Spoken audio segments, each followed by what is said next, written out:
We're gonna try to pay attention a little bit here, yeah? Just as promised, Traveler and Paimon. I'm so glad that you two came back to celebrate Lesser Lord Kusanali's birthday. Looks like we made it back in time. Indeed. The festival's tomorrow. We've been preparing for so long that I can't help but feel a little nervous. She seems very happy though. There's no need to be nervous. Paimon's sure that Lesser Lord Kusanali will feel everyone's gratitude. Thanks, Paimon. I hope that everyone who comes to the festival will also have a good time. Speaking of which, did you manage to make your way to Port Ormos? Discover anything over there? Yeah, some interesting stuff happened. Of course we went. A lot of things happened there. Unfortunately, we didn't find any new information regarding Kusanali. Instead, we were only left with more questions, as always. I see. Sounds like you two had another exciting adventure. If there is another chance, I would love to join. My lady, if you went to Port Ormos in your current state, we'd both be in for a lifetime of trouble. Ooh, what a shot. She's sitting by the flowers. Dia! You were eavesdropping! Okay, she obviously planned this. She obviously planned this to look cool. It's called covert protection. Keeping an ear out for what's going on around my employer is part of the job. Okay. It's alright, Dia. I merely said I would like to go. I know better than to think my body could handle it. I mind, you owe me 30 primo gems? No, thank you. You owe me for the service that I am doing, giving you my reaction. Have you thought of it that way? Ray, you owe me 30 primo gems. How about that? What do you say to that? What say you? The festival's tomorrow. I've been doing nothing but causing trouble for you. So Dia, please take some time to relax. I'll be fine. Okay. Even when you put it that way, it still doesn't feel right. Don't worry, my guardian knight. Aw.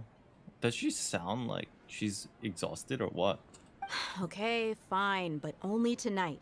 Tomorrow's a big day, and many no-good scumbags are gonna try to take advantage of that. Dea's gonna take a break. Are we going on a hangout? Paimon, that's rude. Oh, you two must be exhausted from your long journey back to the city. My apologies for not realizing this sooner. I've already prepared a room for you to rest. Oh. Please follow me. Ooh. Oh, you're so She's rich. thoughtful. Paimon's so ready. Give me a villa. Here we go, Act 2. Let's do it. Let's go to our room. I have Here to we pay are. overtime. It's also fairly close to where I've been staying. It looks really nice. Sorry for the trouble. Not at all. Just tell me more about your adventures when you next get the chance. That's Paimon's specialty. Paimon can tell you stories next time. About our plans for tomorrow. Oh, if you don't mind, how about we all walk around together tomorrow? Okay, All hang of my out. friends will be working the festival, and Dia is still insisting on her covert protection. Yeah. It'll be pretty hard to relax and enjoy the festival if Dia's constantly hovering over you, right? I'll keep you Then company. let's meet at the nearby bazaar first thing tomorrow morning. Have a great night. All right. It's a deal. Good night, Dunyarzad. I may be too excited to fall asleep tonight. See you tomorrow. Dude, I know like her backstory is very personal with Kusanali, but she's become like a super fangirl. Paimon's starting to really look forward to the Sub-Zero festival too. Will there be lots of yummy food? Yummy food. Oh no. Thinking about food is just gonna keep Paimon up all night.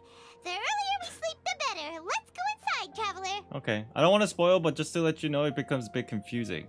So far, I've been keeping up, so hopefully we'll understand, but I'm sure we'll figure it out. Wait, I want my carrot. Traveler, Paimon, I've been waiting for you two. Good morning, Dunyarzad. We must have overslept a little bit. Hehe. Not at all. I arrived early. Today is finally here. I must cherish every moment as if it were gold. You've worked so hard for this day. You gotta enjoy it to the fullest. Yeah, I'm down with that. Okay, yeah, true. You know it. Oh, it's just that, As expected, I had some trouble falling asleep last Oh, night. she's a bit tired. I'm hoping my body won't be too much of an issue today. Well, shall we? Let's start with the stalls over there. Many walk with vendors her. came out of the blue to support the event, and they insisted on covering costs themselves. Let's go give them some business. They paid for everything out of pocket? Oh, sounds like they're not in this just for the Mora. Kind of reminds me of the They all said that Liyue contributing to a tradition. lively festival atmosphere is more important than money. Especially since we don't often get to celebrate Lesser Lord Kusanali's birthday. Ooh, they're selling food over that way. Let's go take a look. immersion. We walk together. This is a stall offering foods from the Haftmewa feast. Oh, you could tell straight away. I thought most people nowadays wouldn't know. Mushrooms, flowers, and all kind of fruit. It's all vegetarian stuff. Oh, Paimon's a little disappointed. Carnivore. So, what's the Haftmewa feast you mentioned just now? It's another Sub-Zero's festival tradition. People used to set their tables with 7 different foods. Okay. Generally speaking, the most common selections were foods like Rukushifa mushrooms, lunar lotuses, Sumeru roses, sunsetias, capulatas, hara fruits, and zaytun peaches. Interesting. So, the Sub-Zero festival is a vegetarian holiday? You don't have to be a vegetarian to enjoy the spread. We just use the 7 foods to symbolize the 7 virtues of the Dendro Archon. 7 virtues of the Dendro Archon. Wait, but if that's the case, if Sumeru uses vegetarian food to represent the Dendro Archon, then wouldn't the Pyro Archon's festival be full of food like roasted fowl, juicy meatballs, grilled steak? Oh, Traveler, we have to go to Natlan as soon as possible. Alright, we'll go ahead and fly over there. I hope your wish comes true one day, Paimon. Thanks. All right, how about we also check out some of these other stalls? Dear customers, Well, give me a would you second. like to try your hand at alchemical divination? What's alchemical divination? Those two things sound like they'd be fun to try together. Right? I thought the same when I first heard about it. It is said to be a mysterious craft invented by none other than Lesser Lord Kusanali herself. So, how does it work? It's quite simple. After you give me any 2 alchemical reagents, I'll use them to perform a random transmutation. Sure sounds random. So random that it will probably fail. Gosh, Paimon. I nod. That is precisely what we need. After the transmutation fails, your one and only diviner here will interpret the remnants. Oh. I don't buy it. Well, according to Lesser Lord Kusanali, everything is interconnected, and all that occurs can be traced back to fate. You could say this is a pearl of old wisdom. Why does everything sound so much more credible when Dunyarzad says it? Are you guys working together?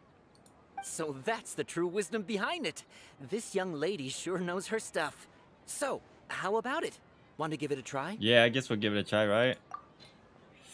What do I want to give? Now. I want to give this Core Lapis because Core Lapis was somewhat very interesting backstory with like memory thingies. Perhaps the Sakura petals because it also reflects the memories, right? It's very interesting. Memory for Zhongli's stuff shenanigans, memory for Makoto and A shenanigans. Sumeru Rose. I don't want to put Sumeru Rose. I only have 15 of them. I need them. Let's try these 2.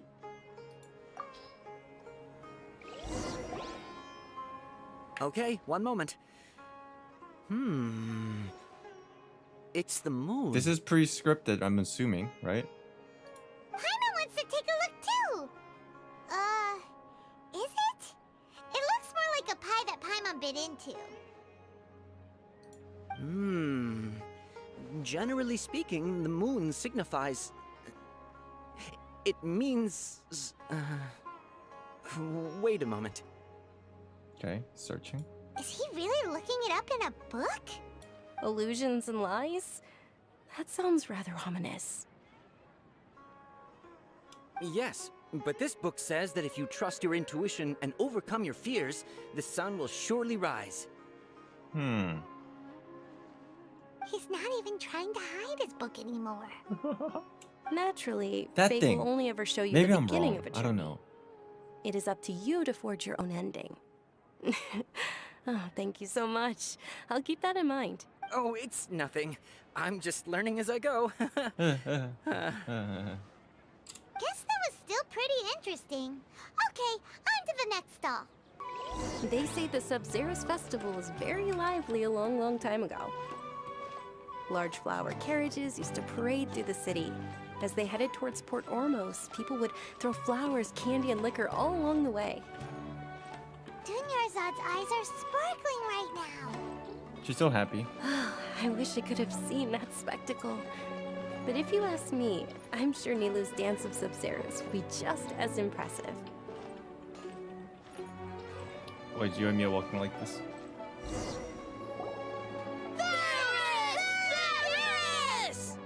It's a clown!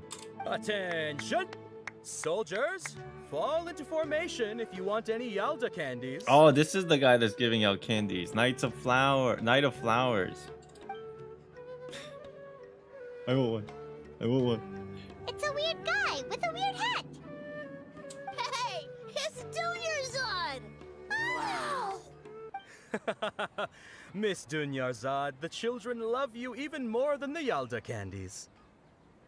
In the few short days it took to prepare for the Sub-Zero's festival, the children have all grown very fond of you. The hallowed Knight of Flowers. It's an honor that you know my name. Attention! In the name of Ferris, the Knight of Flowers, I commend you on your contributions to the glorious Sub-Zero's festival. All right, little soldiers, take your Yalda candies and don't forget your loyalty to Lesser Lord Kusanali. Dismissed!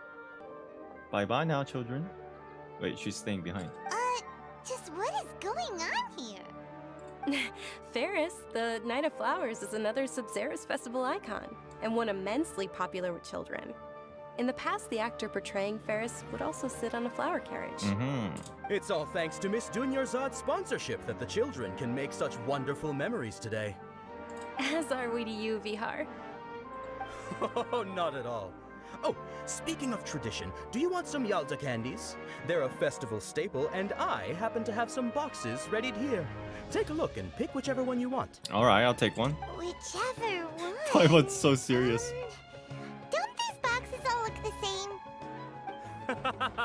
That is the fun part.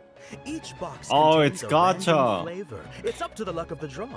Flavors include lavender melon, hara fruit, sunsetia. Ooh, those all sound pretty good. It's gacha. It's gacha candy. And there's also lizard tail and oni kabuto. What? Alright. Isn't Onikabuto the beetle? Huh? What's up with those two flavors? Onikabuto is a little spicier than Lizard Tail. Dunyarzad, you tried them before? Traveler, help Paimon pick one. Paimon wants the Sunsetia flavor. Don't blame me if I choose the wrong one. It's alright. Paimon believes in you. I also believe in your intuition. Alright. Great. These boxes of candy are numbered 1 to 5 from left to right. Which one do you want?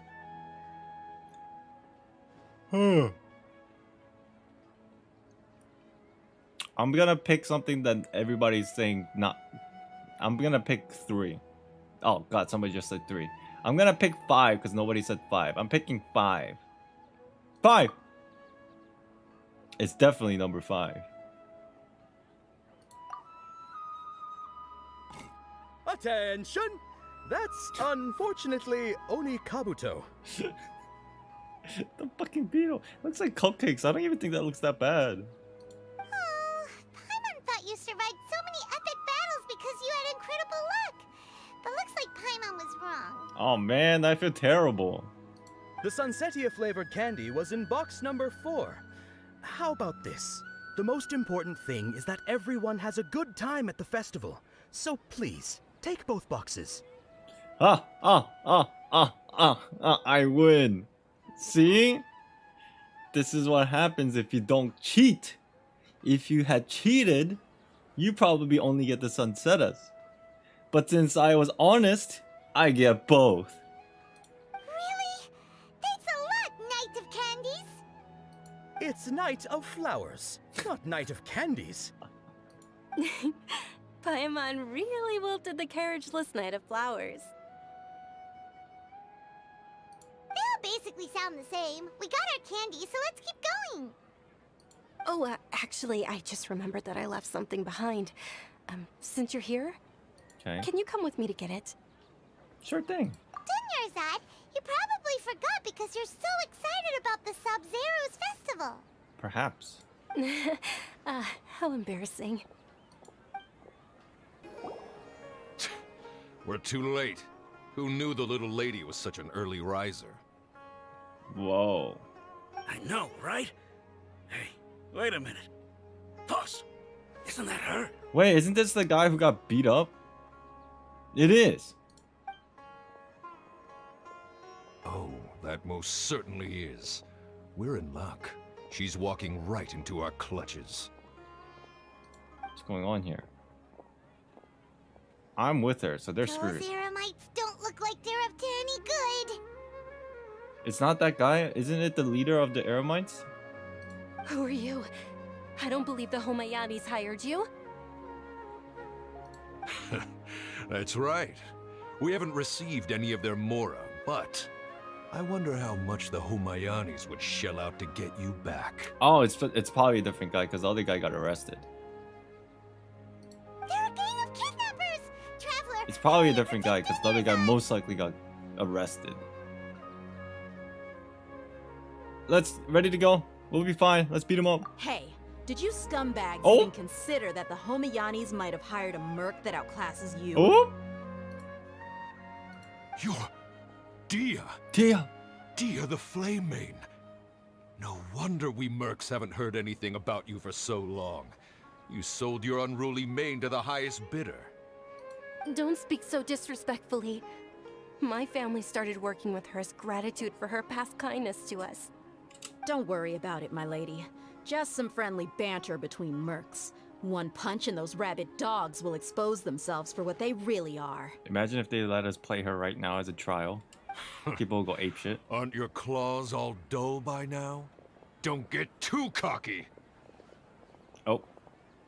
Dude, look at the guy. He's got an eye patch. Okay, he should be the leader. Traveler, take Miss Dunyarzad to a safe location. No, we're gonna stay and help. There's too many of them. You're right. All right, fine. Are we gonna get to see her fight? Please be careful, Dia. Don't waste your time worrying about me. This is my job. Look out for yourself. After I've wiped the floor with them, I'll go find you all. Oh. Oh, maybe because we needed to walk because she has a health condition. Ah, lore. Dunyarzad, are you okay? You look a little pale. Are you in shock? I'm fine. My body always reacts like this whenever I exert myself too much. You sure you're okay? I'll be fine after some rest. I'm more worried about Dia. After all, none of this would have happened if I hadn't insisted on coming out today. Don't worry. She's tough. I can tell. Yeah, don't worry. What? Nice pan shot. Does she have asthma? We don't know what she has. She just says she was weak when she was younger. And it's persisted. My lady, Traveler, found ya. Oh, that was quick. Dia, you took care of them so fast. Any more of them? Or rather, did anyone follow you? Nope. Dia, your arm. Same illness as colleague. That's what I had thought, but we'll find out, I hope, eventually. I'm so excited to see your reaction on this quest. Yeah, I'm excited to do it. Shit. Oh, this? I'm fine. No scratch It's just a scratch. Normally, they wouldn't have been able to land a hit on me at all, but I'm still getting used to this new greatsword. Yee. Please, let me take a closer look. Come on, it's nothing. Us mercs aren't as fragile as you think. Hold on, you said something about a new greatsword. What happened to the one you were using before? About that. Well, I sold it, because I was low on more. Aww. Stuff like this happens every now and then. It can't be. The anonymous donation that was used for the venue's final round of preparations? No, she sold her sword so she can help pay for the preparations. Oh man. Hey, Miss Dunyarzad, I wasn't trying to make you cry, and I'm not gonna lose my commission because I made my employer cry, am I? Okay, making your employer cry won't affect your commission, but selling your weapon Oh, sad. without permission and getting hurt? I'll have to reevaluate your performance. Oh man. You're so unreasonable, my lady. I do want to say about her illness. I can't ignore the fact that she's got bandages on her hand. Now, why would you need bandages on her hand like that if it's internal that's from within, right? The only thing that comes to mind is something to do with like a skin problem, basically, an illness, something to that effect. Now, Kale already explained that her illness is something like almost a scale or something on her skin. So it's quite suspicious. And also the fact that when Kale was first shown in the manga, she was wrapped in bandages. It's very sus. Thank you very much, Dia.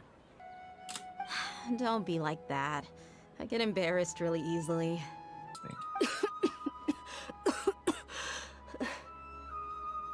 Are you feeling unwell again, Dunyarzad? My lady, your condition. Traveler, can you take her somewhere to rest? I'll look around the area to make sure we're safe from an ambush. Leave it to me. Truly, I'm sorry for the trouble, everyone. Maybe from exposure to elemental energy, or her mother while she was pregnant, radiation theory, or exposure to the Honkai. It's a Honkai theory.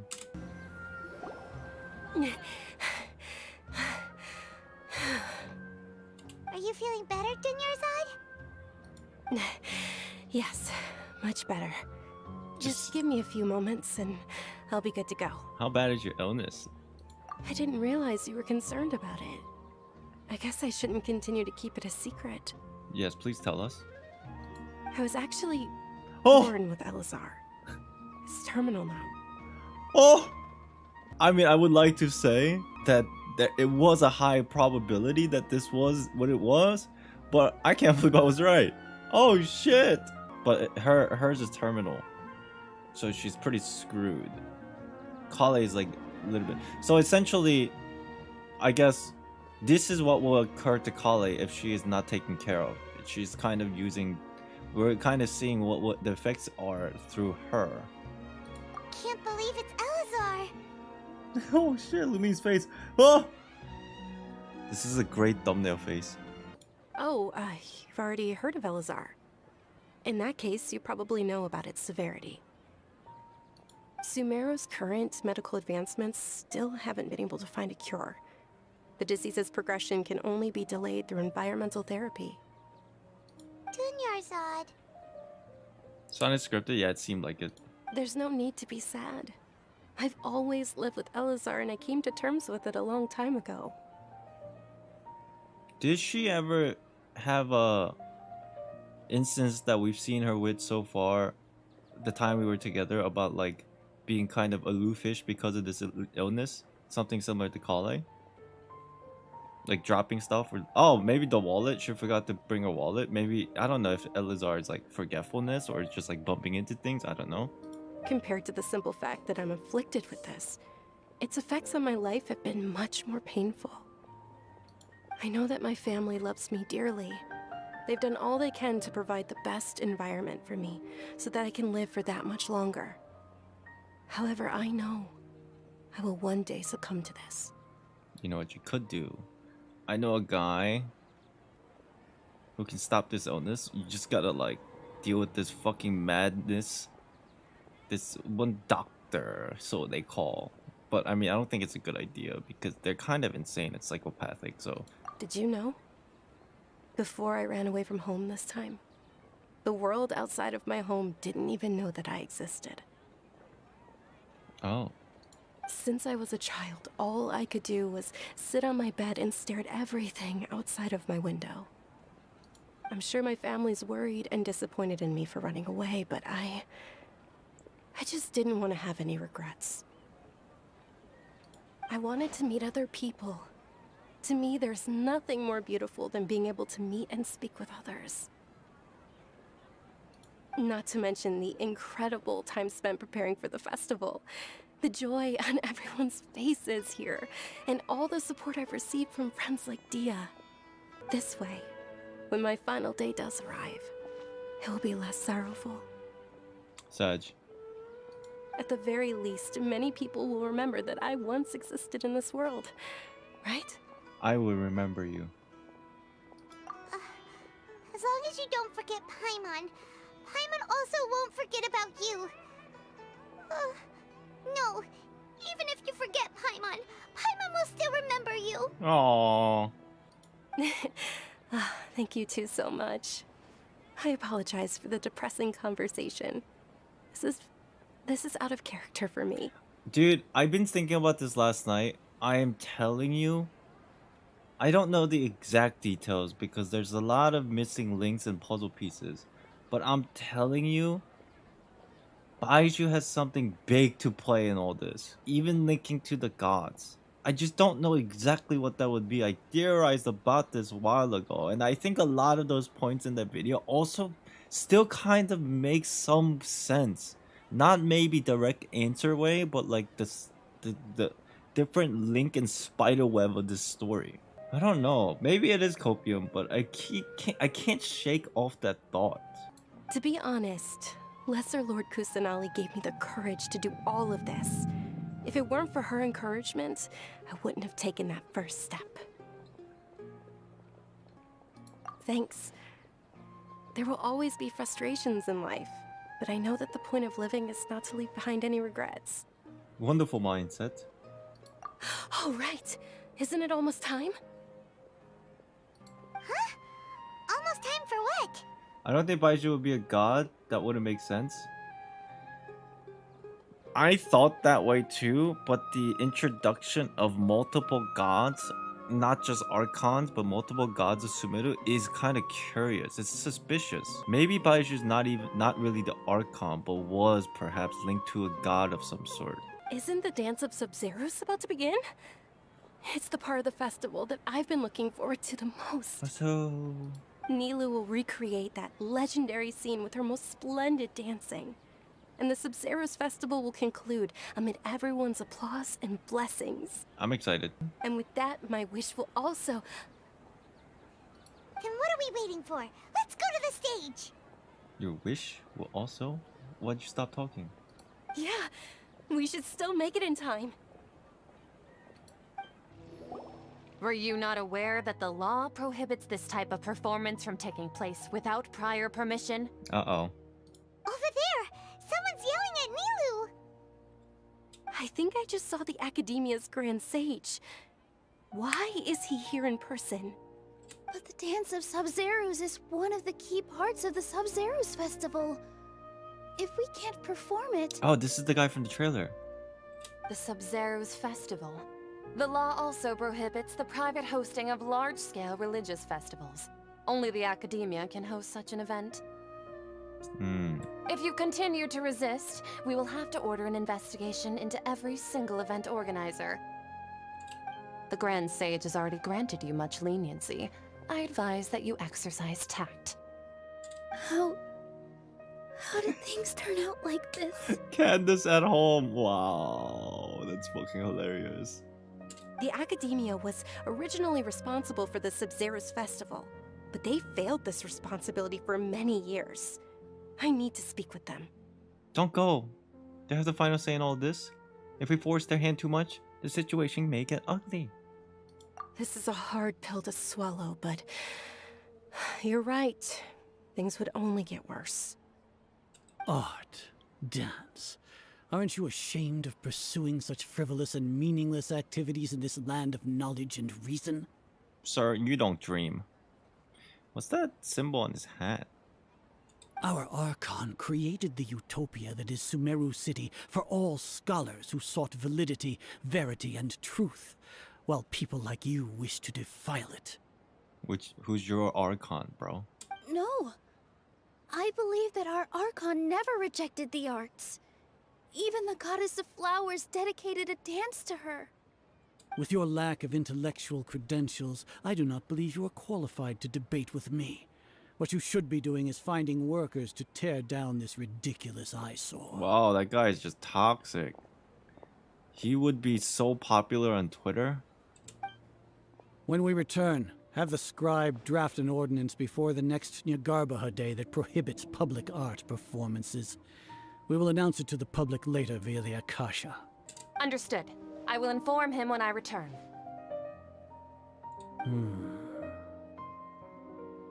The Sub-Zeru's festival.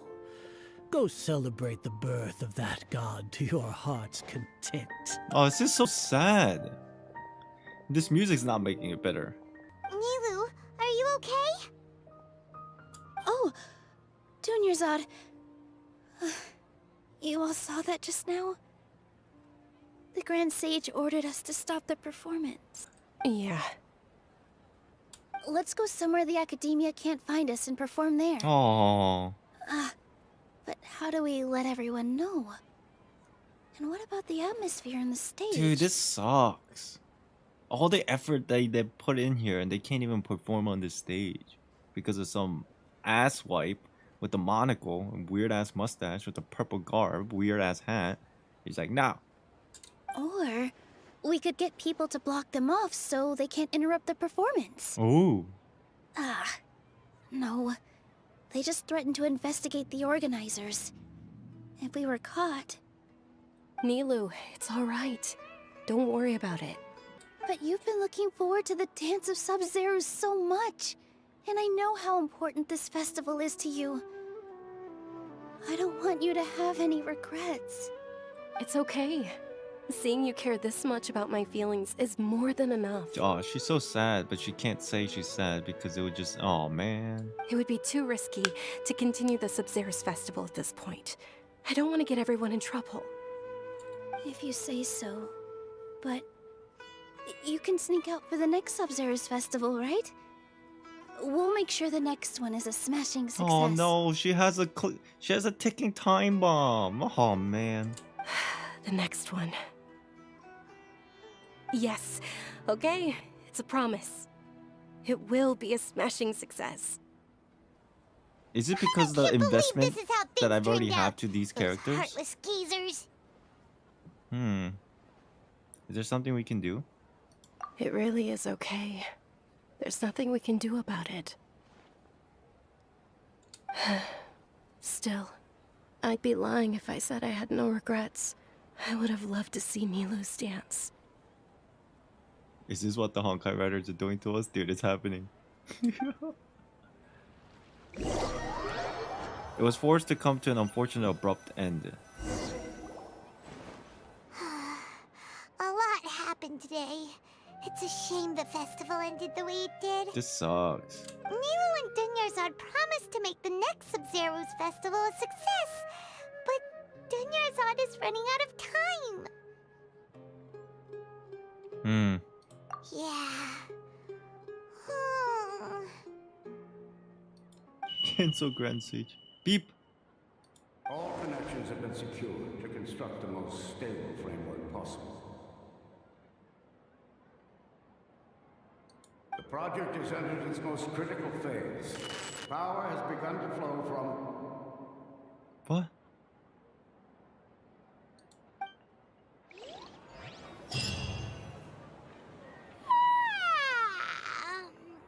Okay. Oh, we're gonna be late! It's all because you wouldn't get out of bed! What?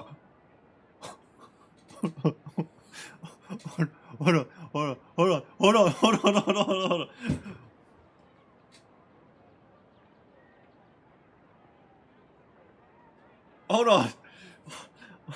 Hold on. That took a second. Hold on. My brain didn't click for a second. Hold on, dude. We should go meet Dunyarzad right away! Good morning, Dunyarzad. Sorry, I feel like we had a conversation about this before. I don't know what you're talking about. What? Not at all. I arrived early. You seem kinda tired.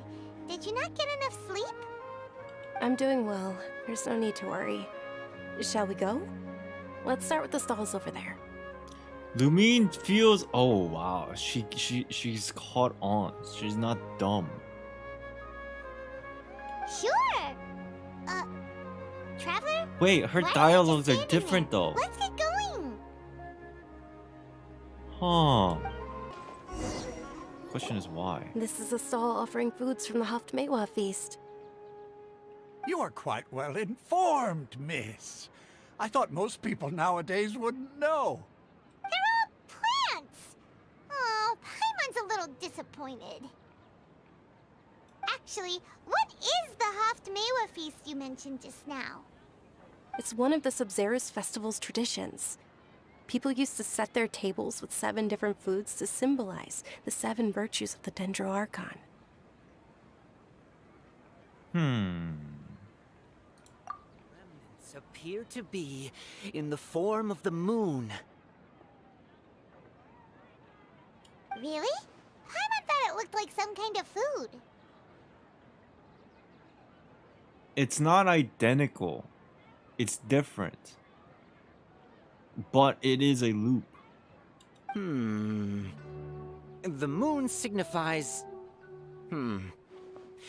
It's escaping me for now. Wait a moment. Is he really looking it up in a book? Oh, right. It means illusions and lies. But if you trust your intuition and overcome your fears, the sun will surely rise. Is this how everybody felt? I was talkative very much so until this point, and my mind just like pause. Hold on a second. Pay attention. Right? You're just like, hold on, stop. You have to shut your mouth and pay attention. Understood. I'll keep that in mind. Oh, it's nothing. I'm just learning as I go. Guess that was still pretty interesting. Okay, on to the next stall. Wouldn't it be cool if this whole thing was happening because Dunyarzad's dream was not fulfilled? And to fulfill this dream, there's a higher power that is manipulating this so that her dreams can be fulfilled. Oh! Oh, hold on! I can gotcha again! This is basically you making a new account in a brand new gacha game non-stop until you get what you want. You're re-rolling! Now that you have your Yalda candies, don't forget your loyalty to Lesser Lord Kusanali. We're Dismissed. re-rolling! Yes, Knight Varus! What's going on? Is this a play? Ferris, the Knight of Flowers, is another Sabzerus festival icon and one immensely popular with children. It seems like from the way she's speaking, it seems like she's stuck in this loop but she cannot speak. She just sounds super exhausted and tired. It's all thanks to Miss Dunyarzad's sponsorship that the children can meet the Knight of Flowers. Oh, do you The want music some Yalda actually candies? makes I the happen to have whole some boxes ready here. situation Take like a look and super pick whichever one you want. confused and epic at the same time though. Holy shit. The music is actually making it, it's elevating it to the next level. Damn. What's to pick? Don't these boxes all look the same? It's not that simple. Each box contains a random flavor. It's up to the luck of the draw.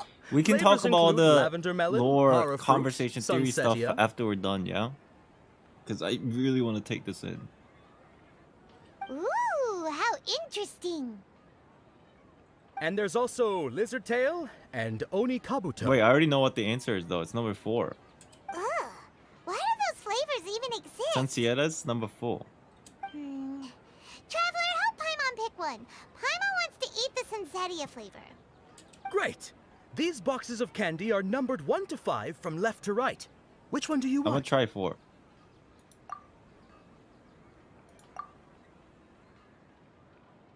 Ah, excellently chosen. Okay, so that one's the Number 4 same. is indeed Sunsetia. Paimon bet you had incredible luck, and Paimon was right. Bro, bro. Dude, this is so epic. Huh.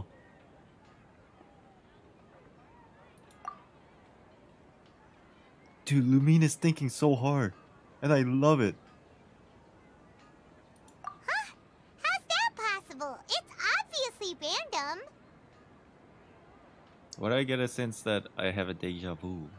What a strange feeling. Maybe we didn't sleep very well last night. Or maybe we slept too much. It is interesting that Paimon is not aware. I'm sorry, but I need to leave for a moment. Oh, sure. This is the point where she had to go back to get, like, something that she left. Huh? Where are you going? You're just gonna walk off like that? A feeling of deja vu? Oh, Paimon knows what that is. It's when you feel like you've already experienced whatever is going on. In that case, Paimon also felt something like that today. But that's just our brains playing tricks on us, isn't it? What do you feel, Paimon? So, why'd you run here in such a hurry? I want to do something I normally never would. I want to see if I can get rid of this deja vu. So that's it! You're intentionally doing things you usually wouldn't and seeing if you still get that same feeling of deja vu. Smart.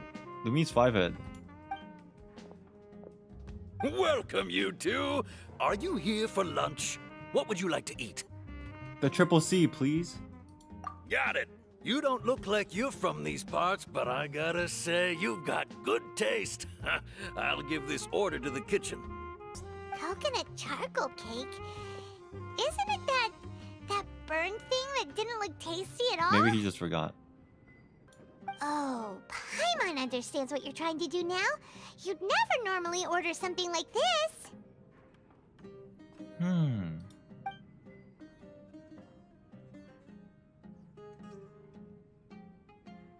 Nice.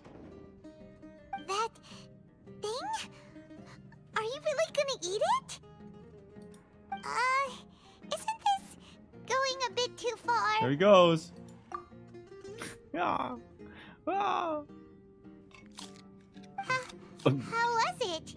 The look on your face is telling Paimon that it tasted awful. It actually tastes really good. Then, you mean... I've definitely eaten this before. That's impossible! We were just talking about how gross it looked! So, would this be a case of taste bud deja vu? Looks like I tried this before, but we never did. Paimon also gets the impression that we've been here many times, even though we aren't regulars. Dude, this isn't the first time the loop happened. There's different timeline loops that is all jumbled together right now. We just haven't seen it. Huh. How about we go out again and try something else? Hold on a minute. What? What? What? Because we have... Lumine has memories or feelings of deja vu that we as a player didn't see. Hey, Dinyarzad is sitting by herself on that bench over there.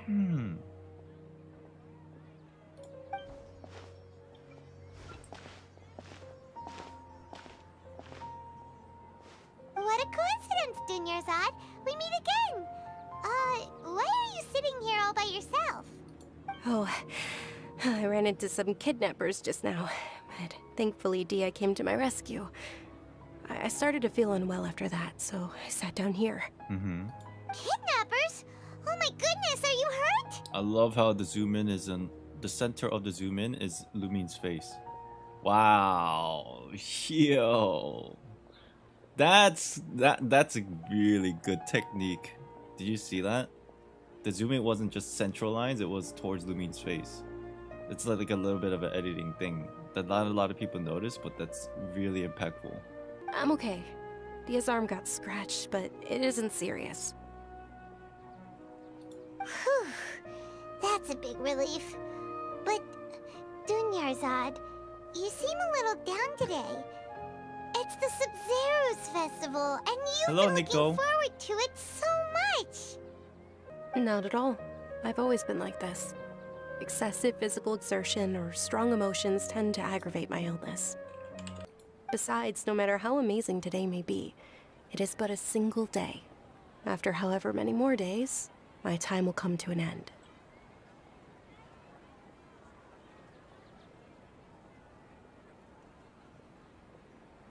Paimon doesn't quite follow you, and Paimon feels like something's really got you down right now. I wonder if she knows. Like she's part of this. It really is fine. I don't mind. Have you noticed anything out of the ordinary? Huh? Did something happen? Dunyarzad, have you ever felt deja vu? You know, like when you've already experienced something that's happening right now? Deja vu? No. But my days have been the same for years now. Even if I were feeling deja vu, I suppose I would already be used to it. Huh. Partly that is true. But which direction do we take this and interpret it? Huh. Oh, Paimon sees. Then, is it only the two of us? It's almost time. Huh? Time for what? Nilou's Dance of Sub-Zeros is about to begin. Let's go. Most likely it's not gonna happen. It's gonna fall through.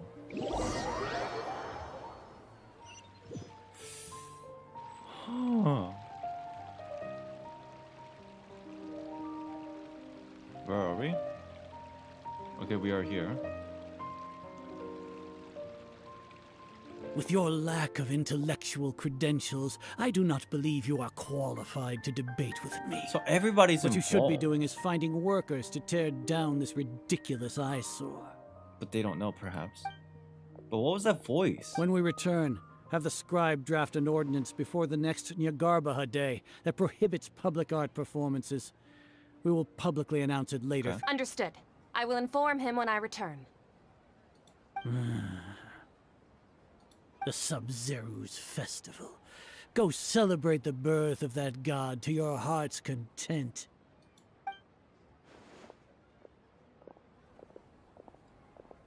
Where do we leave off? After this conversation?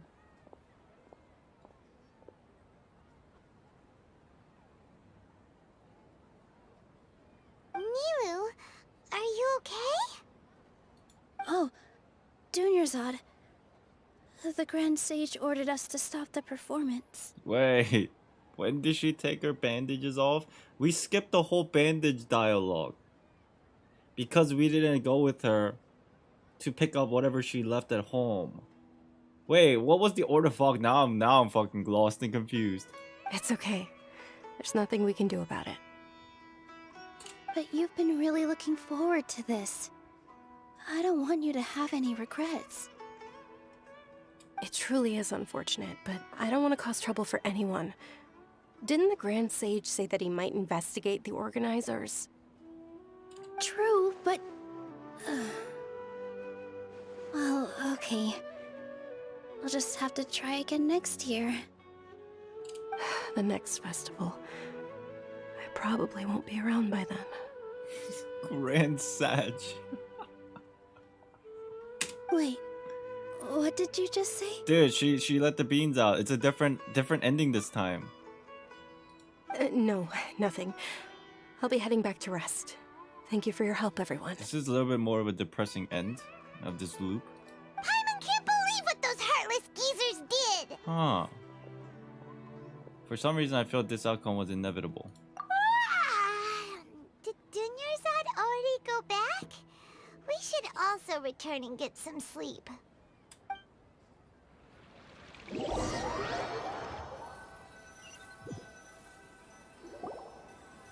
So, in the end, you still couldn't figure out what that deja vu feeling was all about? Did we progress? Maybe it really was because of exhaustion.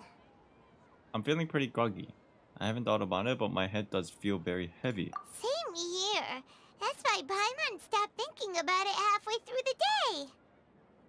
Then, how about we settle in and get a good night's sleep? Well, For now, we can chalk things up to exhaustion. We can do more thinking tomorrow. what the fuck is this squirrel doing here? What? Hello there. Oh, wait, here's the beep again. Observing a modest drop in the output of Jnana energy, but values still remain within normal parameters. Continue to monitor for variances in the data and find the cause as soon as possible.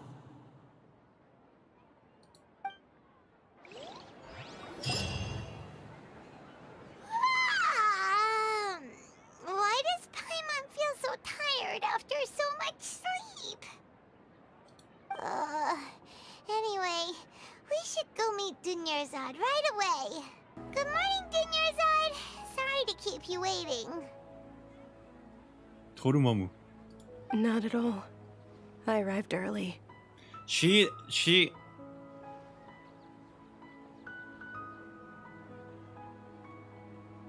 Dude, I feel like we're literally witnessing her time pass, even though it's a loop. But her time is passing, and she's literally like dying right in front of us. Huh? Paimon thinks you sound kinda tired. Did you not get enough sleep? I'm doing well. There's no need to worry. Shall we go? Let's start with the stalls over there. Great idea! Let's get going! Traveler? Hey. There's one thing that we do need to point out. It's weird. Oh, what was the chasm quest about? Something like the time isn't working properly. Remember that big ass chasm quest with the little time? With the big ass like time watch? There's something about time wasn't flowing properly and you don't need food or sleep, but then still you get tired. And in a way, Lumine and Paimon, effectively, she's getting tired because of this situation of loop, but we're not aware of it. But we did get some sleep the prior night, the very first time, I would assume. But if I remember correctly, this lady, she said she didn't get much sleep the night before, so it's like stacking exponentially, and her time is passing like so much faster. It's the chaotic space.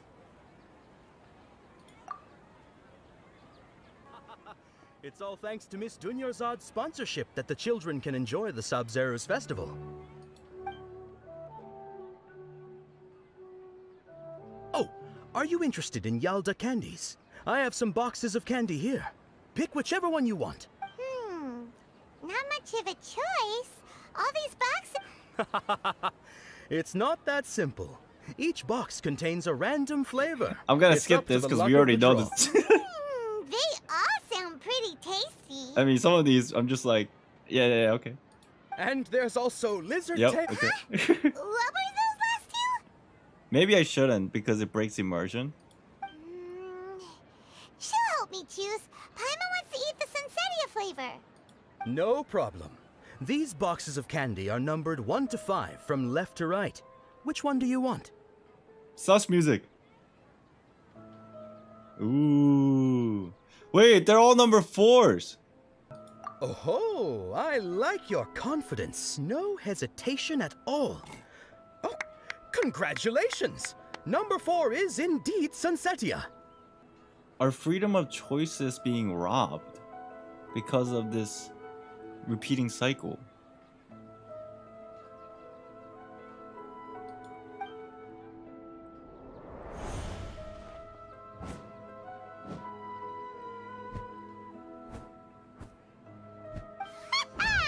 Paimon knew she always had incredible luck. Number 5 is Onikabuto. I know that. Paimon's not really interested in the other flavors. Oh! Wait. How did you know? Don't tell me that you already knew which flavor was in each box. What? She was right about all of them? That couldn't have been luck. How is this possible? I packed all those boxes this morning and they've been sealed ever since. You couldn't have known beforehand. Mind reading? X-ray vision? Or some kind of magic trick? This is way too freaky. Long story short, the answer is I'm a streamer. Tell us what's going on! Since when did you get superpowers? I'm a streamer. Traveler? What? I missed it! Oh! I think it was who I think it was. I saw it in the replay. Oh shit. Hey, where are you going?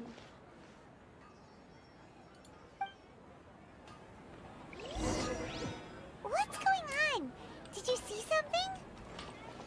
Us leaving Dunyarzad without letting her know is kinda rude, you know. I told you, as a streamer, I have the ability to rewind time.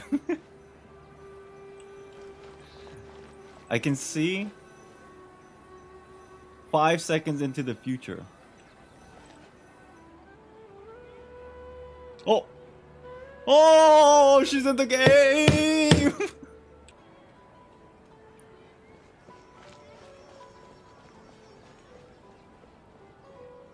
Where'd she go? It's a bird.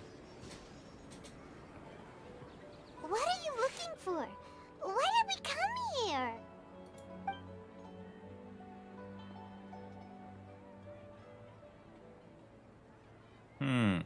A familiar figure, an overwhelming sense of deja vu. Traveler?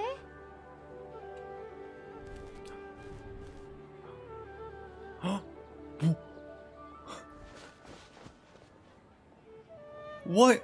Bird! Over there. That's... Oh!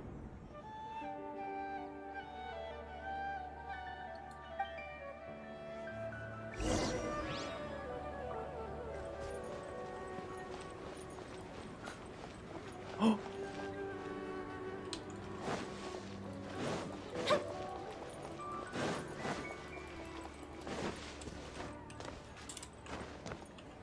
My paparazzi skills.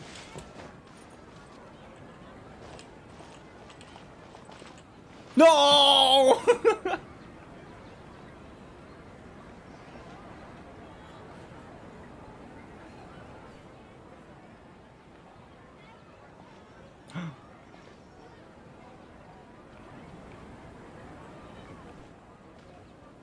So pretty.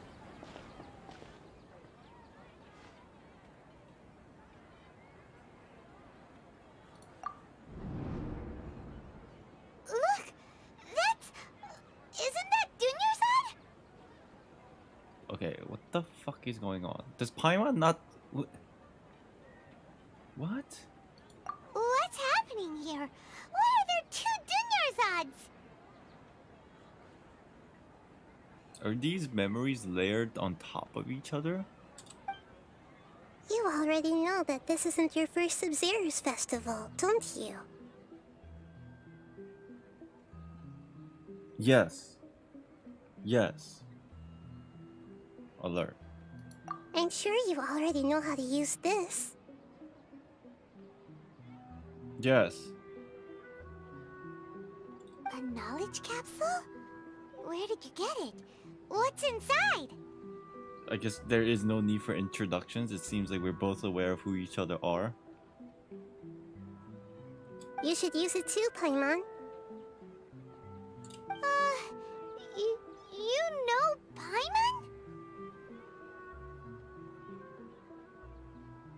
use it together? Well, this seems kinda sketchy, but Paimon feels like this is what we should do.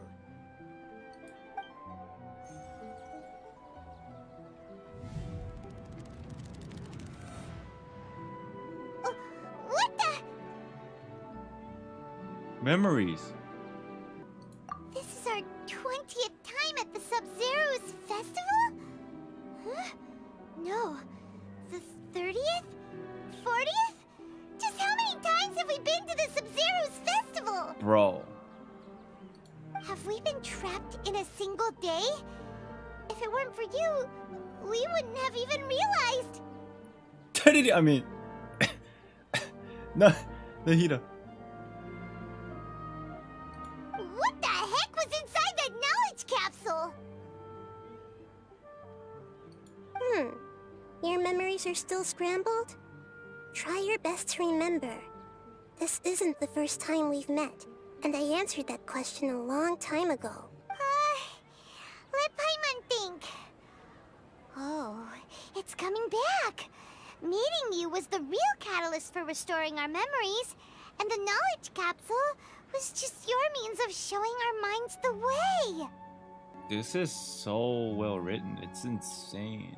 They're even using the concept of catalyst inside the story, which even connects again back to catalysts of even like things like elemental reactions. It's fucking insane how story is written in this region. What about everyone else? Why are you only helping the two of us? Your sense of deja vu is stronger than everyone else's, yes? As for an explanation, you two received the blessing of Dendro, and you also have special, sensitive constitutions. It was as if a single sheet of paper was separating those memories from your consciousness. What's wrong with her over there? A familiar question. I think this is the 7th time you asked that. As you can see, she isn't doing well. You probably sensed it too. The Dunyarzad you were just with is different from the first Dunyarzad you met. True. That first Dunyarzad is in front of you right now, and she doesn't have a lot of time left. How do we break out? Looks like you're almost done sorting out your brain. Oh yeah, I'm Nahida. Hi! Hi! Hi! I know, you've introduced yourself before. Good, you passed the test. What's happening? You can awaken our memories, and you seem like you know what's going on. Oh, wait, please don't tell Paimon even you don't know. Everything in this world runs in a loop. This cycle is called the samsara. You, me, and everyone else are all stuck inside the one-day samsara. Yes, I understand. As for the truth, that's on you to find out. If you were told the truth instead of discovering it yourselves, it would literally blow your minds. I don't know how you'd be after that. Shattered samsara. Where did we hear that before? Oh. I can only give you surface level help, like bits of information and subtle hints. For the rest of the time, I'll be doing all I can to slow down Dunyarzad's illness. She looks like she isn't doing well at all. Her illness gets worse after each Sub-Zero's festival. If we can break out of the samsara, I might be able to save her. Nahida seems to have the understanding of why this is happening and the retainer of all these memories, but it seems like she is unable to break out of this cycle, strangely. But as things are right now, she's just a small bird in the sky that's about to lose its last feathers. All I can do is raise a gale to delay her fall.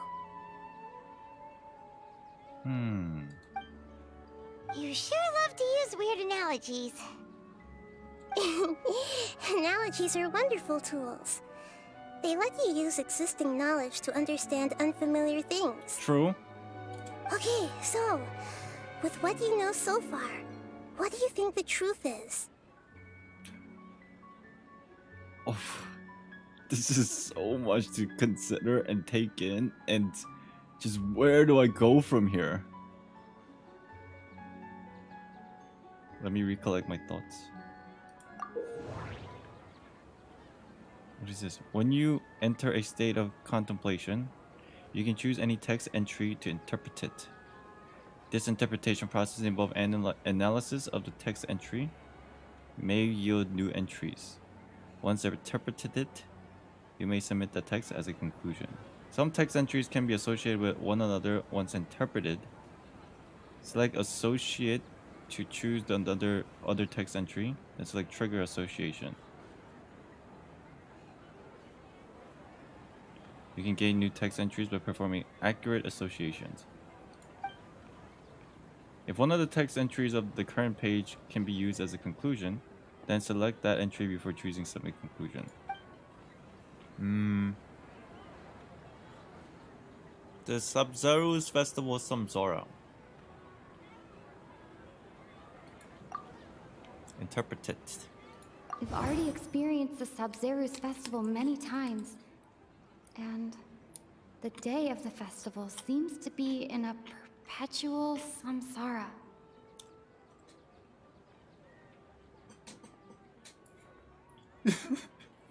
Is that Levine?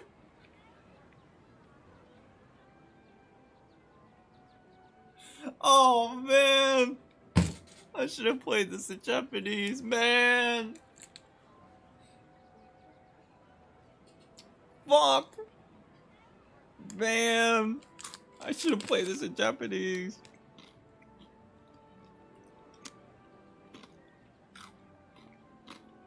I didn't know Lumi was gonna talk. Fuck me. We've already experienced this Sub-Zero festival many times, and the day of the festival seems to be the perpetual samsara. Yeah? I'm assuming I just interpreted all of this and then connect some stuff. Grand Sage said, go celebrate the birth of that god to your heart's content. Did he mean something more? Interesting. The moon, illusions, and lies. What do they all mean?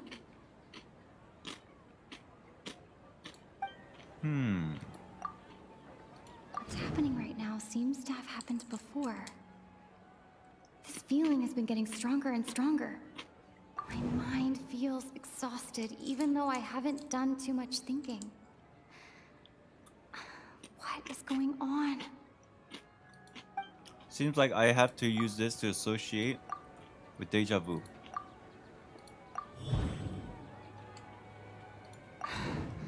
That should be it. The flow of time is endlessly cycling within one single day. A time loop. You've given similarly Fuck wrong me! answers in the past. A pity. Fuck! Do I have to restart? Still the wrong answer? Paimon thought that made a lot of sense. It feels like time's just repeating itself. A simple time loop can't explain some of the phenomena. You two are still missing a lot of information. Unfortunately, I can't give you any more hints. Oh no. The more we get it wrong, her condition is gonna get worse. Dunyarzad! The Sub-Zero's festival is happening every day, but that doesn't mean we can waste an infinite amount of them. Hurry and find the truth before today's festival ends. Okay.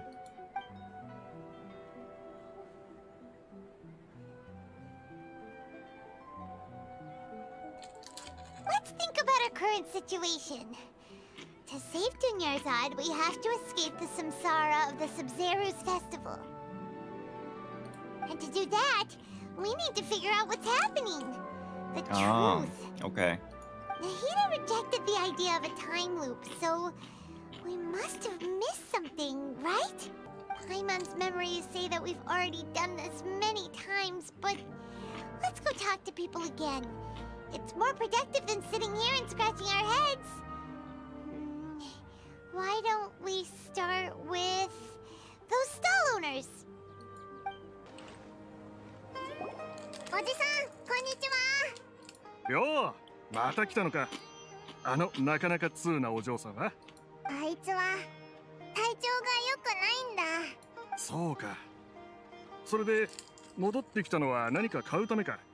うちにある食材はどれも新鮮だぞ。俺が保証しよう。昨日森で取ってきたばかりだからな。あ？妙なことを聞くな。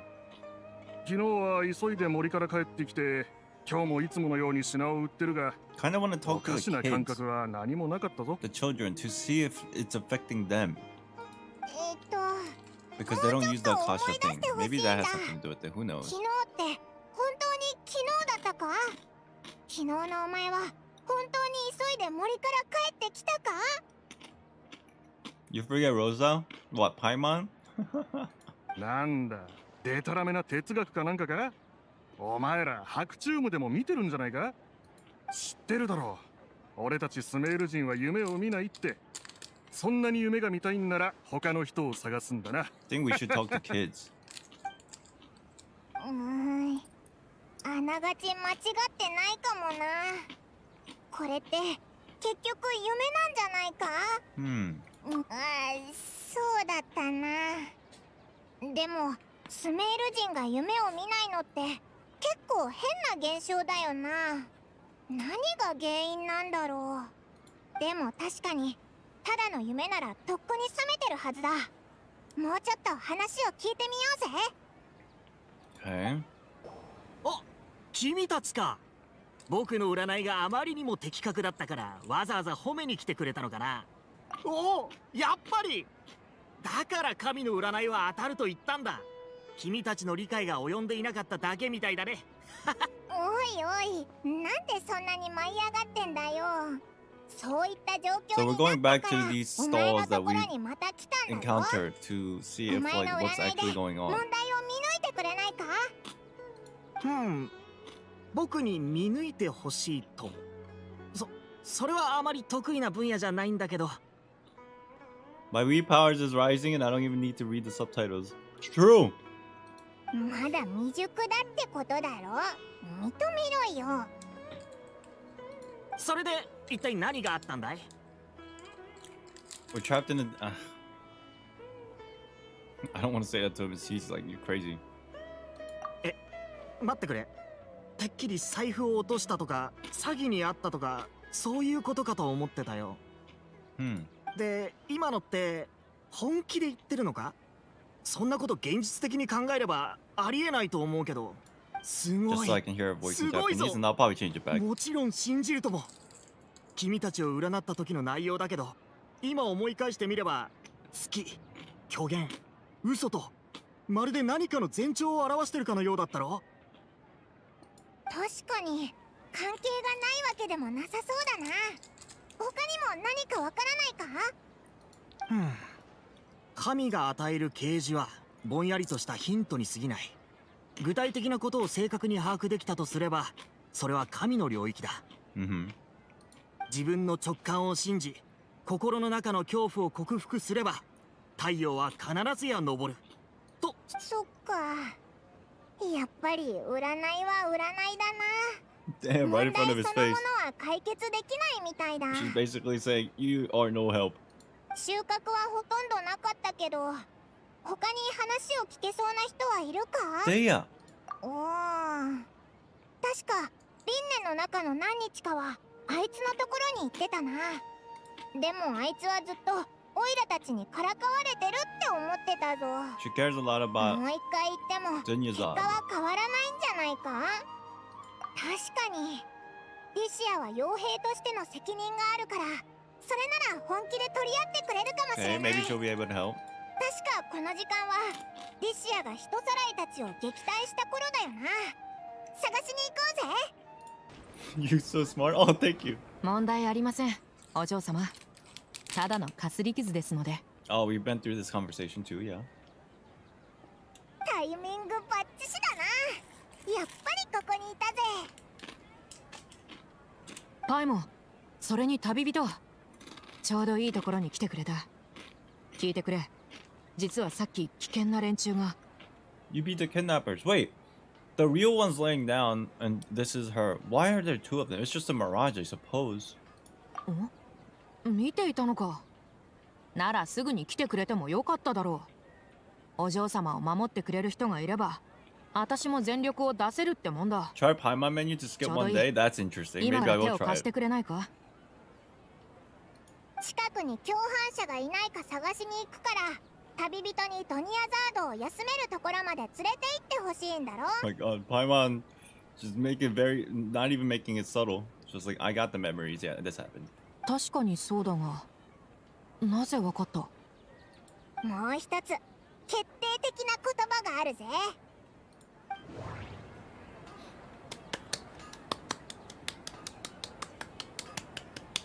I'm overly excited. So we gotta try to make a conclusion that is convincing to her that we know what she was doing and we know what happened before. People from Sumeru do not dream. スメール人は夢を見ない。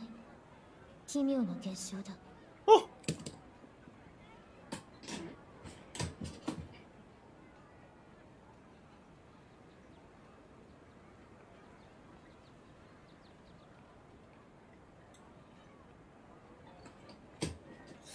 It's Aoi Yuki's signature voice.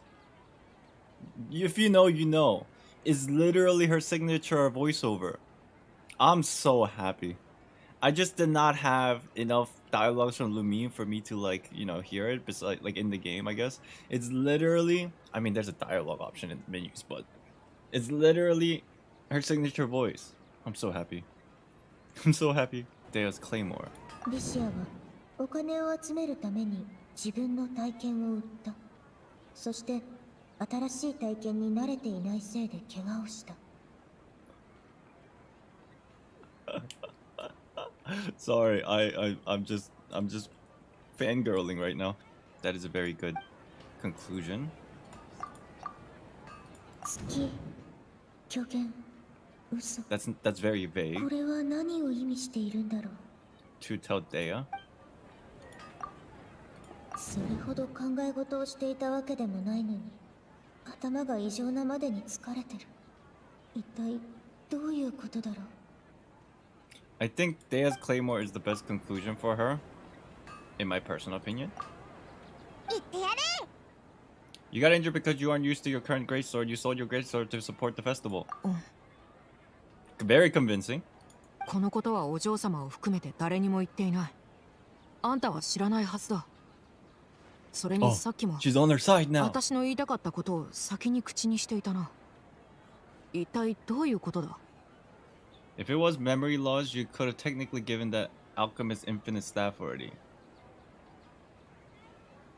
Oh my god, you just went to the next level. You're right. オイラの話を聞いてくれ。実は。You explain everything? それを私に信じろと。それはあまりにも。いや、先に言っておこう。確かに私たち砂漠の民はその大多数が博識ではない。すごく物静かで、すべてのことに興味を失っていて、悲観的な感じがするだろう。 So what's the deal with her? 確かに、前とは少し違う。だが、お嬢様のご両親から聞いたことがある。昔はこういった感じだったとか。 Dia's Japanese voice is actually very good too. I think it's really nice. 昔？あなたたちの言っていること、よくわからないわ。 She's probably like, okay, these people are お crazy. 嬢様、怒っていないといいのだが。 Come with me, I'll show you some evidence. いいだろう。私の体験のことも知っていたんだ。もしかしたら本当なのかもしれない。Okay. だが終わったらすぐに戻るぞ。 Fair. Alright, we're gonna go back to English, yeah?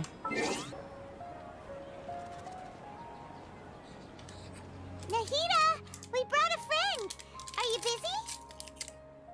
I thought I told you that it won't help to bring anyone here. We just wanted her to see the real Dunyarzad's condition.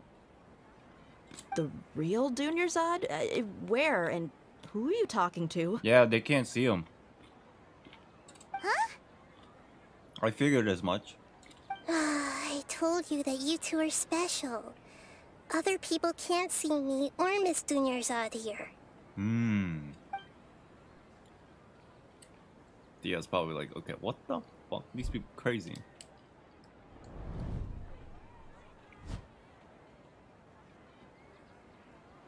Perhaps she's perceptive? Hold on. Over there. Is that? What? What? How did this just happen? You can see her? Wow. How perceptive. Does she have invisible antennae? A what now? Miss Dunyarzad, she's lying down here, isn't she? How's she doing? She can't see, but she can feel. Huh.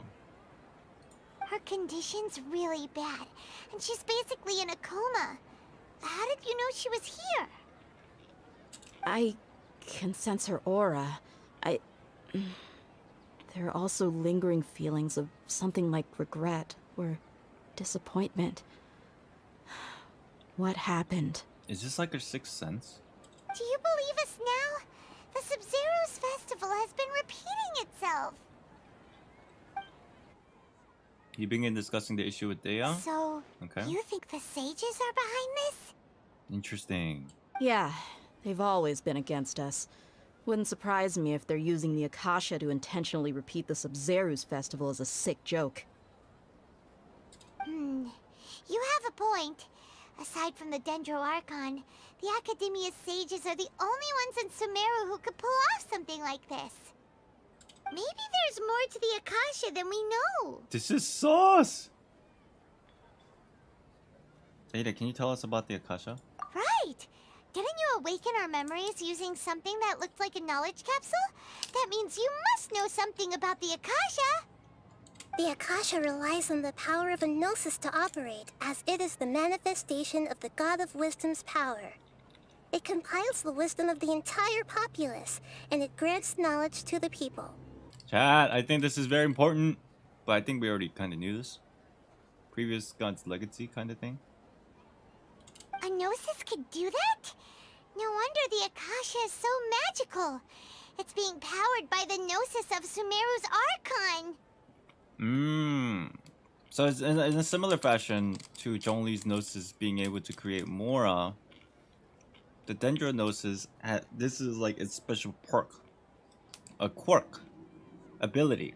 So, this Nahida you mentioned, what did she say?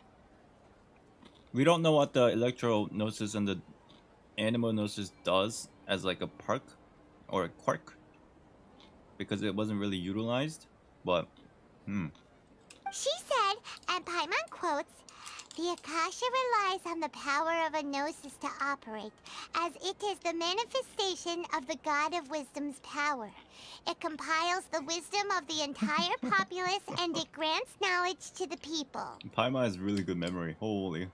Compiles the wisdom of the entire populace and grants knowledge to the people. Wait. It's a hive mind. I get the grants knowledge part. That's what people have always used the Akasha for. But compiling the entire populace's wisdom? How does that work? Did she mean that the sages enter new knowledge into the Akasha? Most information the Akasha comes from the Ermin Soul. Oh yeah, that sounds about right. What do you think? Am I thinking? I'm thinking.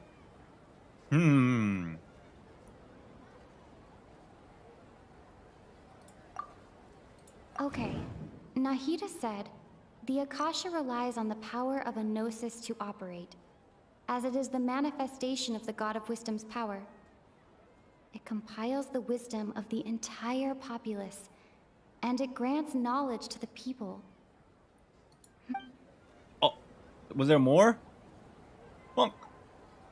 Why would I say the same thing? What? That's not really a conclusion. We just talked about it. Hold on. My mind feels exhausted, even though I haven't done too much thinking. What is going on? Her mind is exhausted. Interesting. What's happening right now seems to have happened before. This feeling has That's been not getting it. stronger and stronger. People in Sumeru don't dream. What a strange phenomenon. Oh, they can't dream because their dream is getting sucked up by a dream eater. I'm gonna go with this one and see what happens. Oh. That doesn't sound right. Okay. I need to carefully think things through. Alright. What do you mean? Are we gonna just say this? Oh, mental fatigue. Mental fatigue. I think that's the one. Mental fatigue. You mean the Akasha is causing our mental fatigue? I should have gone with my first guess. Now that I think about it, my head's been feeling unusually heavy. Hmm. When the desert dwellers set off on their quest for knowledge, a sage once said, knowledge always comes at a price. Compiling the entire country's knowledge. You think the Akasha pulled a 180 and is extracting information from us? This is borderline infringing our privacy. How would it do that? Who knows? The Akasha can put knowledge into our heads, so who's to say that it can't also poke around in there? We don't know any specifics. I always thought this thing was suspicious. What's the point of doing something like that? Borderline? I guess it's not borderline. I guess it's actually. Just think about it. If you could combine the knowledge of every single person in Sumeru, then you can basically turn Sumeru City into a single massive brain. Okay, that sounds actually fucking creepy. This hive mind could make breakthroughs in problems that even the smartest geniuses can't crack. Chat, I think my mind's in the right place today. I think my mind is working pretty well today. I'm like picking at these things that is actually being explained. You know what I mean? Like, it's cool. I feel like I'm keeping track of the story and not being completely lost. An excellent deduction. And the analogy comparing Sumeru City to a massive brain? I love it. Nahida, big fan of analogies. In that case, we should take off our Akasha terminals right away. Maybe that'll solve this problem. Worth a shot. But why not children? Because they don't wear these. Maybe these things have an age limit. Yeah, I was only wearing this for show in the first place. Oh. Didn't expect the sages to cook up such a conspiracy. Mark my words. When this is over, I'm getting evidence and exposing this whole thing to the public. Hell yeah. We take them off. How does everyone feel? Wait a minute. Chat, we're forgetting something very important. Who was that one character that we found suspicious that was not wearing the Akasha? Wasn't there like one during this earlier in this stream where we're like, oh, she's not wearing one? Who was that? Dory. Holy shit. Bro. I wouldn't be surprised if Dory knew because she has so much intel. It makes sense because she can't wear it because she's like doing the black market stuff. All the information in her mind will get uploaded into the hive mind. But you know what's even insane? Even more insane than this? There was one particular individual that is actually very important that was wearing it. Anybody want to take a guess who it is? I think that's gonna blow people's mind because it gets so hectic. It's somebody more important than Al-Haytham. And you might think this is a joke, but this is not a joke. It's Catherine. Oh my god. Do you understand the implication of what that means? Holy shit. She has probably, aside from some few people, Catherine has so much intel about the entirety of the world. Because she is linked to her own hive mind. Dude. I'm pretty sure Catherine was wearing it. Yeah, she was. That's what I'm saying. She was wearing it. That's why it's an issue. Because Catherine Network, I would like to call that a hive mind, is a intelligence network that spans across the entirety of Teyvat. But then that is getting connected to the Akasha system in Sumeru. Oh my god. Phew. How does everybody feel? Actually, I noticed something else. Huh? What is it? I feel like at the end of every day, there's always the sound of a beep. That is true. Oh, that! Paimon knows what you're talking about. It's a single soft beep that sounds like it's coming from the Akasha terminal.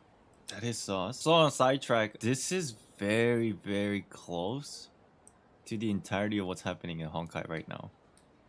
If you play Honkai, just think about that for a second. The sound of a beep. Could it be a prompt tone for when the Akasha is operating? I heard the same sound in Port Ormos. That's probably an important clue. We weren't using our terminals, but we heard a beep anyway. There it is. Traveler, did you hear that? I heard it too. Our ears aren't messing with us. There was definitely a beep, but it sounded like it was coming from inside my head. Oh shit. We're corrupted!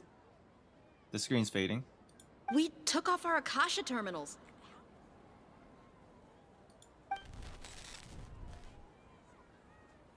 Dude, we're corrupted. Phase runtime has exceeded its expected length. At this rate, there may be casualties. But we cannot lose all of our progress.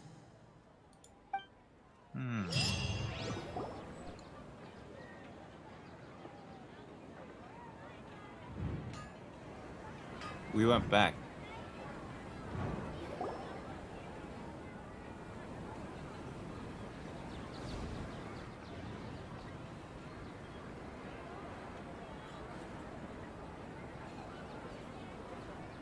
Paimon remembers everything! Good. You adapted quickly this time. At the end of last night. We definitely took off our Akasha terminals last night, but we still heard that beep. Why is that? And they're wearing it again. We've been implanted with another form of the terminal. We feel that severing our connection with them. But now we can at least confirm one thing. The Akasha definitely has something to do with whatever's trapping us in this cycle.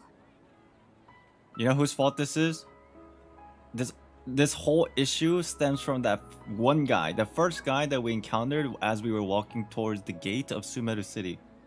That one stupid guy, he's like, oh my god, now I think about it.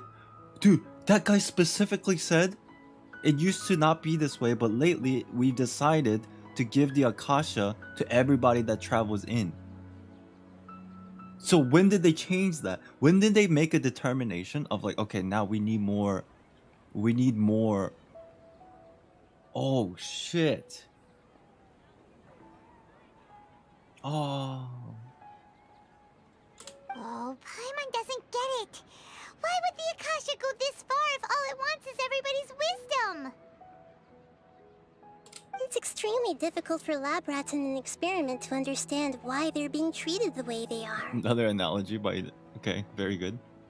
If we're lab rats, then what are you? Nahida, you've never told us anything about yourself. I guess I'm the moon. Illusion. The moon? Wasn't that the result of our divination? And lies. Anyway, knowing who I am won't help you get closer to the truth, so you should focus on other things. Don't get distracted and miss any clues. Fuck. Okay then. Dia helped us a lot yesterday, so let's go find her. If Paimon's reading the time correctly, those kidnappers should be showing up soon. Alright. Oh, I was just about to spin the clock because I was curious, but I kind of did it.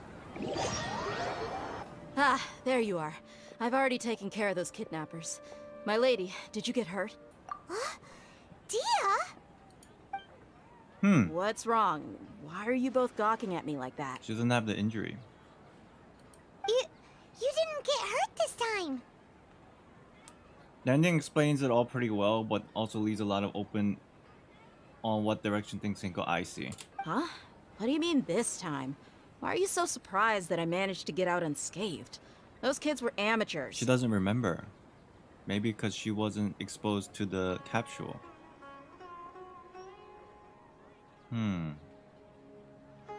Aren't you still getting used to your new greatsword? Shh! How did you know about my greatsword? I haven't told anyone about it. Please, don't tell Miss Dunyarzad. Interesting. So Dia's lost her memories after all.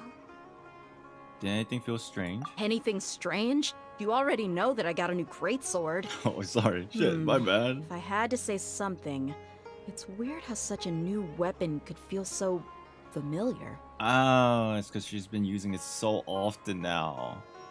It's as if I've already used it to fight a countless number of battles. You're saying that although you don't remember using it, your body feels like it does? Right, because again, this is not a time loop. This is just a manipulation of memory. The body remembers because it's muscle memory. That's right. Both mercenaries and warriors heavily rely on muscle That's memory. what I just said! Only knowing the theory of battle won't get you anywhere. Traveler, what do you think? Could it be because we removed our Akasha system? Yeah! Paimon's feeling really hopeful. Is it possible that we've already broken free? Oh, you're right! Earlier in the Samsara, something like this would have never happened! Interesting. Fam, I'm going to bed. Have a good night. Good night, Raijin. Thank you. Thank you so much for modding. Appreciate it. Can we get some pause in chat for all of our mods? I have no clue what you two are talking about, but it's still dangerous here, so... True. So you want us to take Dunyarzad somewhere else to rest while you check if there are still more kidnappers around, right? How did you know what I was gonna say? Can you read minds? Ooh, sus. Wait, only memories but not materials and surroundings? Yeah, I think that's the case.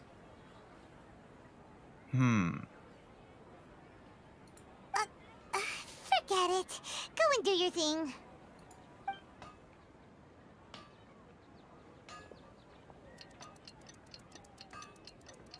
Fast forward to the end of the day.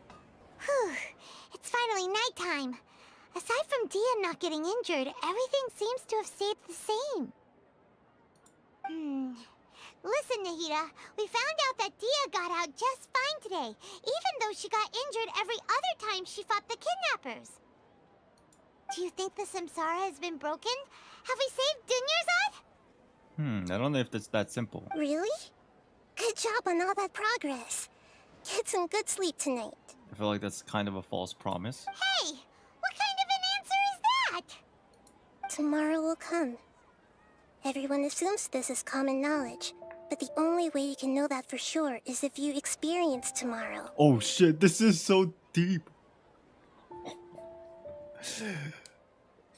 God of wisdom after all. Oh my god, holy crap, that one line is just so deep. How many todays has it been? Is it possible that today will be followed by yesterday? Does tomorrow truly exist as anything beyond a made-up concept? Holy crap. It's even possible that this entire world is a lie. And the history of the whole world has just been one endless Sub-Zero's festival. Chat. Okay, no more. Paimon's brain is already shut down. Oh, that's everybody's reaction that's playing this Archon Quest. It's like, okay, stop. Chill. That's too much right now. My brain is overloaded. We do not have to go into this symbolism right now. That's why it makes no sense to waste your energy thinking about things you will learn tomorrow. Get some good rest. You know, use the bathroom and flush your anxiety dookie away. Lady, I don't know if you realize there are no bathrooms. I said this like twice already. I can't simply flush my anxiety dookie away because there's no such thing as a bathroom. It doesn't exist. We've already talked about this. You're not watching my stream, are you? Hold on, what did you just say? Did Paimon hear you correctly? Flush the dookies. Huh? People always say they feel a sense of relief after they take a duk-duk. That's why I suggested you could try that. Is that so strange? Duke. It's so strange and so against common sense that Paimon's at a loss for words. You were sounding kind of smart just a minute ago. I'm gonna sleep. Yeah. Even though it's happy and lively at the Sub-Zero's festival every day, it feels like it's been a long time since we've really gotten to relax. Let's go back to our room. I wonder what's gonna happen. If the time does continue normally, then the Sub-Zero festival dance didn't happen. Oh, there's a beep again. Continue the harvest. Compared to what we stand to achieve, these sacrifices are trivial. Sounds like sus people in the academia.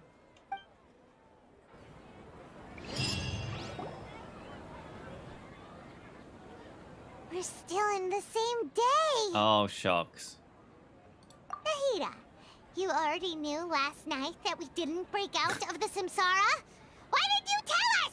Oh my god. Paimon has a thing where she can, like, talk very normally to a god.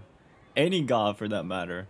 Maybe not Raiden Shogun, because she can literally, like, fucking murder her. But... Would there have been a point? You would have spent the night with new worries, with tomorrow still out of reach. True. In that case, you might as well rest within that brief moment of hope. An opportunity like that doesn't come by often, and I thought it might help you clear your minds. Paimon thought that Duke did that! Whatever. Guess you were looking out for us after all. Of course.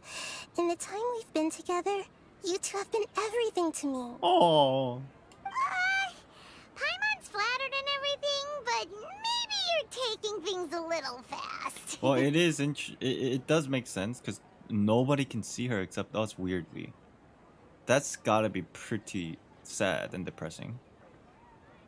So, in a sense, us having this conversation actually means a lot to her. It feels like she has some kind of a way to solve some stuff that it's been eating up her like mind.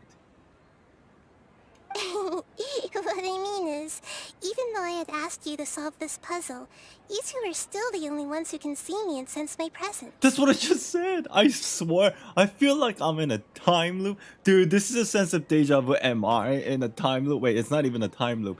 Do I have a Akasha system stuck in my brain? Am I corrupted? What is going on? This is like the 4th time. Weird deja vu. Even in real life. In other words, if you weren't here, I may as well not exist. That's why you two have been everything to me. That's what I just said. I mean, I understand. Nahida's talking about confusing stuff again. I haven't blessed with Dendro. I might have. Anyway, that's enough chit-chat. So, Traveler, did the new clues yesterday help you gain a new understanding of the situation? The time loop theory is indeed incorrect. Huh? Why are you scrapping your previous theory? Oh, it doesn't make sense. Yeah, both of these is the reason. Also, we didn't get our ores back. That's sus. That's super sus. Oh, yeah! You're right! Gosh, how did we not notice that? In a simple time loop, people's physical conditions should also reset. I feel so happy that I'm figuring this out. So, what's your new hypothesis? Is this donking time? Yeah, okay.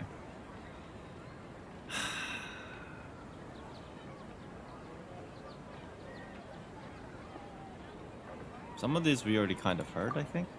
We've already experienced the Sub-Zero's festival many times. And the day of the festival seems to be in a perpetual samsara. Wait, what was their question? Time loop theory is wrong. So what do you think is really going on? Is that the question? Okay. Nahida said, the Akasha relies on the power of a gnosis to operate. Okay, that was a As it is the question. manifestation of the God of Wisdom's A power. new hypothesis. It compiles the wisdom of the entire populace, and it grants knowledge to the This has people. nothing to do with it. We've already experienced the Sub-Zero's festival many That has times. nothing to do with it. The beep is a prompt tone for Akasha operations. We still hear it every night, even though we removed our Akasha terminals. I don't think that is pertaining to our question at hand. Mercenaries rely heavily on muscle memory. And Dia was able to use her experiences to avoid injury in later samsara cycles. That doesn't really answer the question, but we can associate it. The moon, illusions, and lies. What do they all mean? We associate this with the Akasha sound, perhaps? Okay. Nahida said, the Akasha relies on the power of a gnosis to operate. We've already experienced the Sub-Zeru's festival many times. The beep is a prompt tone for Akasha operations. We still hear it every night, even though we removed our Akasha terminals. The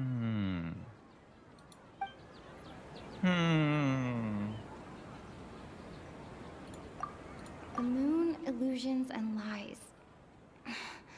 What do they all mean?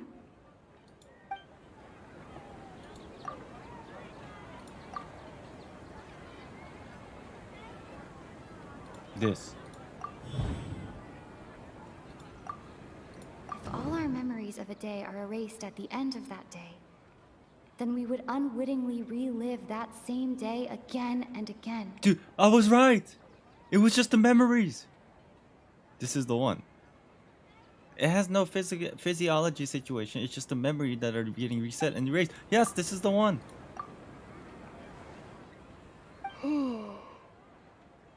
We aren't in the time movements that our memories are being erased at the time of each day, end of each day.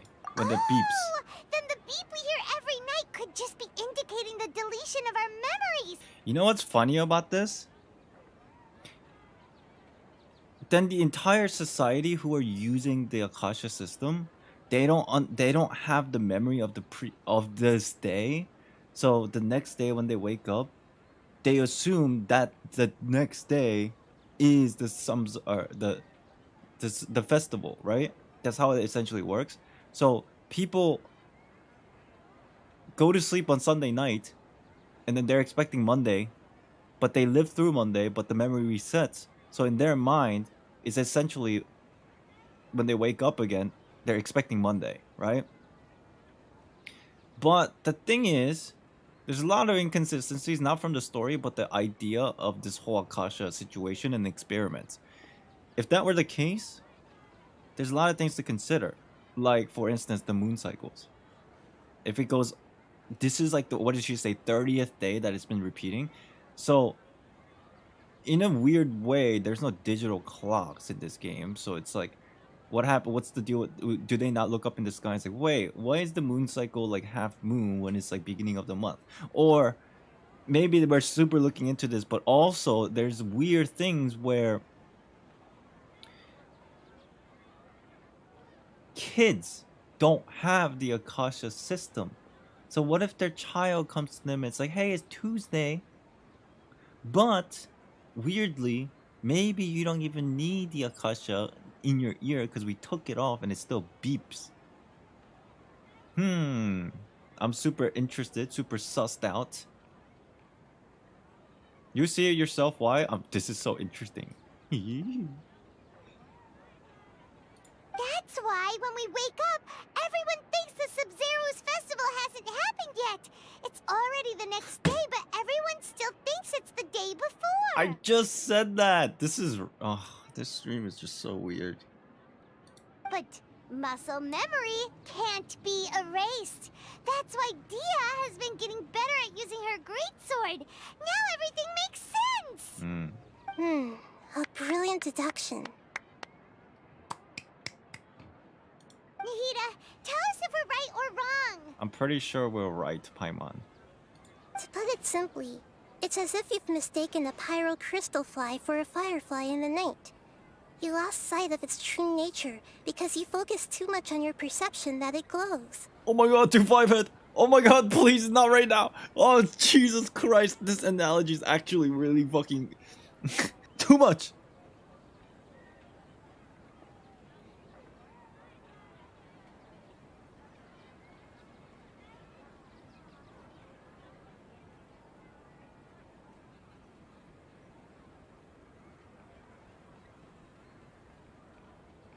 It's just an analogy of her saying, you think it was a time loop, but you're so fixated on the idea of time loop that you didn't consider other possibility, but instead of it being a time loop, it's an actual memory reset. This is entirety of this analogy, I believe. That isn't simple at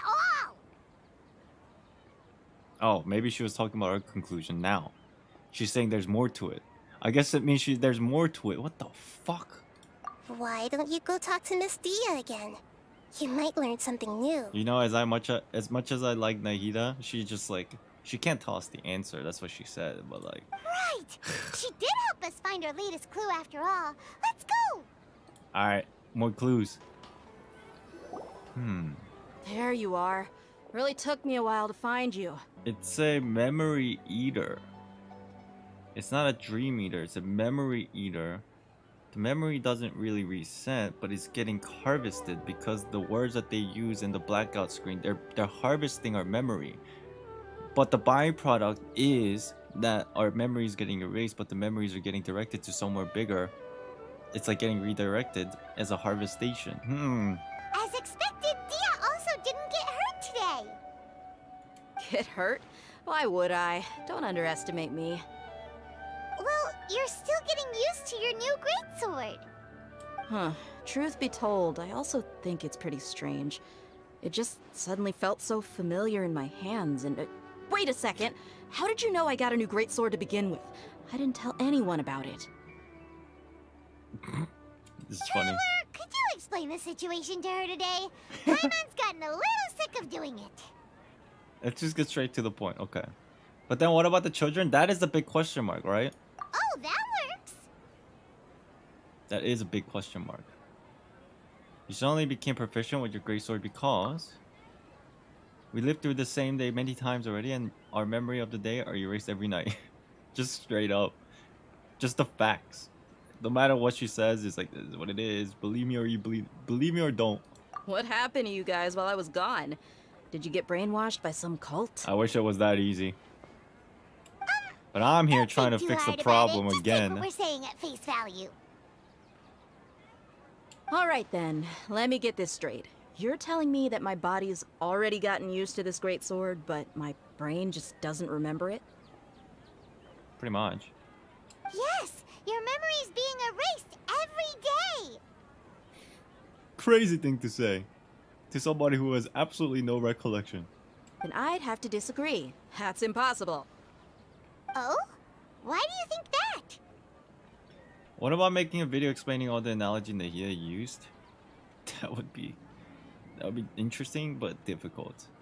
Maybe I'll have fun doing it. I'll think about it. If we've actually been reliving the Sub-Zeru's festival day after day, then what happened to the things we used? The money we spent, the food we ate? True. Going back to my ore and my sakura petals. No, like the academia people doesn't go back to the city and like return them shits. Common sense says my wallet should have emptied itself a long time ago. There's no way I wouldn't have noticed that. You're right, Dory. Dory doesn't have the thingy on, so she knows. She's scamming the shit out of people. And she's sitting there just collecting everybody's fucking money. At the end of the day, the entire Mora of Sumeru will be in Dory's pockets. But if the sages were behind this, if they utilized the entire city's resource, as well as information supplied by the Akasha... Right! They could use the Akasha to record what everyone did that day, and then use the city's resources to replenish everything! Except Dory. Oh, shit. It's not very likely, but it's also not impossible. Yeah, true. No, it is impossible. I've got proof. Oh? You have proof? Where? You have proof? You two are surprisingly serious about this nonsensical discussion. Fine, I'll play along for a little longer. Come with me, Miss Dunyarzad. Please come along as well. I still can't guarantee that this area is safe.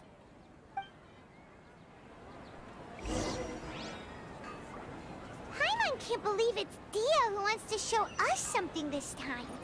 2 days ago, we were the ones taking her to see Dunyarzad. I'm down with it.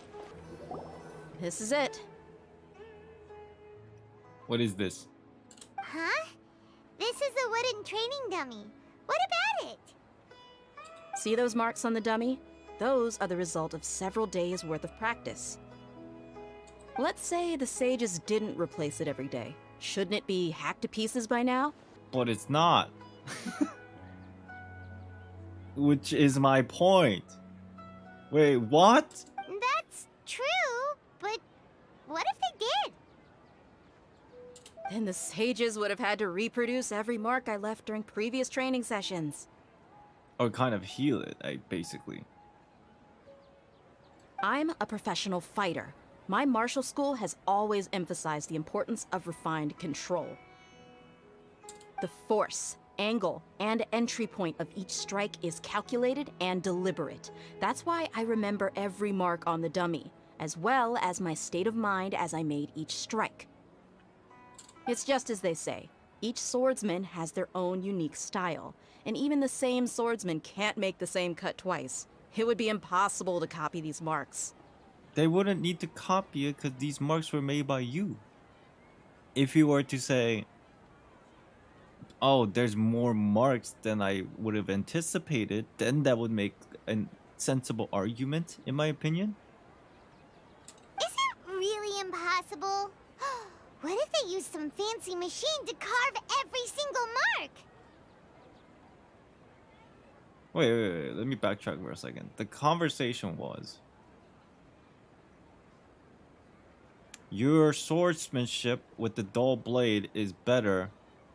And she was like, how do you know that? And then we told him straight up, your memory was getting reset.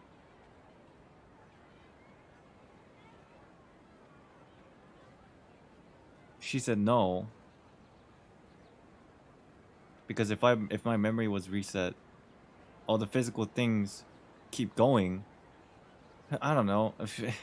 People often say that a camera's photo can never replace an artist's painting because the former has no spirit to it. She's trying to say that it would be impossible for her to hit the same place twice on the dummy since she noticed. My brain melted. My brain has melted at this point. I was doing so well, but this is what melts my brain. Anyways, we'll continue on. The same thing applies here. At a mere glance, I can differentiate carved marks from the results of combat training. Makes sense. Whew. I hope that cleared things up for you. Hey, is this that new Braincercise game that's been super popular with the scholars lately? Braincercise? It's surprisingly fun. Anyway, it's getting late. I should escort Miss Dunyarzad to Nilu's stage. See you later. Hold on. Let me think. Hold on. I mean, I'm sure what she's saying is supposed to be taken as a information that is to counteract our claim of a theory, but let me organize my thoughts.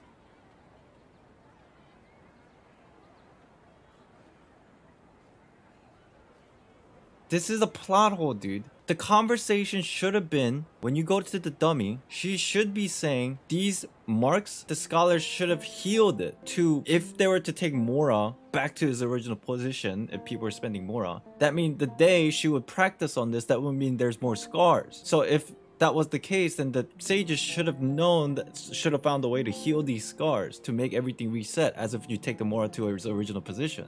So the marks should accumulate, but she's not fixated on that. She's just trying to make a point that it's the opposite. That's kind of weird, but even if they did heal, Deja would notice. She wouldn't because she doesn't have the memory. I have to organize this thought more correctly. It's getting late. I should escort Miss Dunyarzad to Nilu's stage. See you later. Okay. Back to square one. Is our memory deletion theory also wrong? But at least we've reached some other conclusions in the meantime. Yep, that's true. So, can we think of any new ideas right now? Let me think. I suddenly realized that something is strange. Strange? Paimon feels like everything's been strange lately. How come we've never thought about leaving the city? Huh? Leaving the city? You're right! It's really strange how we never thought of such a simple solution! Many things should become clear if we can confirm the flow of time outside of the city. Oh? Paimon can't believe it. Did we miss this because we're tunnel visioning too hard on our other theories? Or because we're just too tired? It is really strange. How about we go back and ask Nahida? Maybe we've forgotten something about leaving the city. Oh. Nahida, we're back! You're back early today. Did you find something new? Sort of. We're mostly sure now that we're not in a time loop. And we also aren't in the real world. But at the same time, we have a new question. What would happen if we try to leave the city? Leaving the city. As far as I remember, you've mentioned your plans to do that twice before. Oh. Yeah, I'm watching a fucking anime right now. We did? But we don't remember anything. What happened after we talked about those plans? Endless what did we say when we got back? Let me think. I don't think you ever actually told me what the outcome was. Oh, it's probably more accurate to say that both times you never came back the whole night. Huh. But you two sometimes stay out the entire night anyway, so at the time, I didn't think too much about it. So we were out and it reset? It is true that sometimes we lose track of time during our investigations. And before we know it, we're back? Before we know it, it'll already be the next day. But still, neither of us remember anything about leaving town. Yeah, why isn't that part of our memory? Really? That's kinda strange. In theory, I should have already awakened all your memories. Maybe this is the key. Yep. Something here's definitely fishy. Let's get to the bottom of this tomorrow. Beep. Our memories are back! Let's go and try to leave the city. About that. Well, where should Paimon begin? Wait, what do you mean? Wait, did she just get a memory of leaving the city? Just randomly, out of nowhere? Traveler, aside from your memories that were just restored, I have another message for you. Another message from who? Listen to it and you'll understand. What is the background? Oh, what? Can't go back. There are countless spaces here. Our Sub-Zero's festival in Sumeru City is just one of them.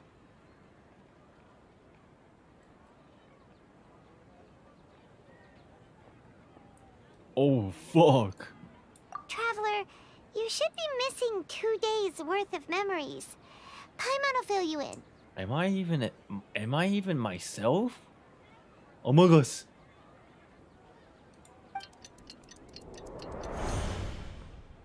It's time to carry out our plan from yesterday. Let's go and try to leave the city today.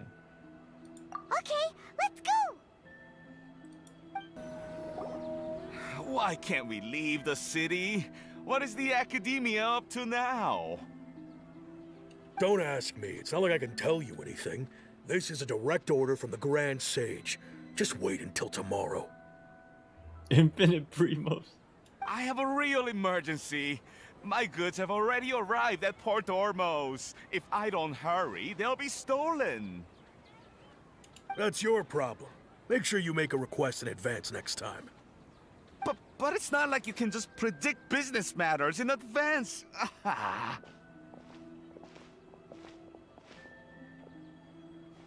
It looks like the Academia already announced a lockdown for Sumeru City today. How completely unsurprising. Let's go and question them. Hello, sir. Why can't we leave the city today? Here we go again. Don't ask me. I don't know either. We just received an order that no one is allowed to enter or exit Sumeru today. They didn't tell us anything else. Of course, the Academia wouldn't share their plans with the pawn. That's kind of rude. So the Academia doesn't trust you at all. Angering me won't get you anywhere.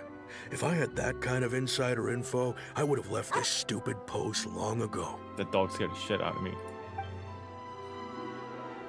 Mohammed, what's up? It looks like he really doesn't know. Welcome in. If we can't get anything out of him, let's take matters into our own hands. Why don't we climb over the walls? Those guards can't be everywhere at once. Don't tell me. Are we sneaking? This is a good spot, and the guard hasn't noticed us at all. Let's hurry! Huh? Why? Are you going to leave Paimon behind? Huh. Leaving the city might trigger disruptions in our memory. We need someone to stay and witness the event from this side. That is actually 5 Ed. But what if things get really weird out there and you get into some trouble? Then Paimon won't be able to help you. Aw. Oh, Paimon knows that Paimon can't do much, but we've always been together, haven't we? This is sad. Don't worry, Paimon. Okay. Paimon will wait for you. This is so sad. Holy shit. Promise Paimon that you'll come back as soon as possible. Just a quick look. Wow. Is this like fucking... Is this... Oh my god. This is like nothing. We're fine. Obviously, time happened. But unless this is not the Lumine that we are used to. Maybe it's a different Lumine. Oh my god. And please, be careful.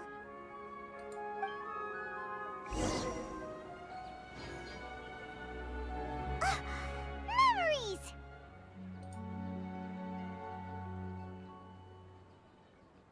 Traveler! Aww. Paimon would never see you again. You just disappeared. Oh shit. Wow, chat. Wow. Paimon waited for you for hours and hours at the city wall and you never came back. You promised Paimon that you were only taking a quick look.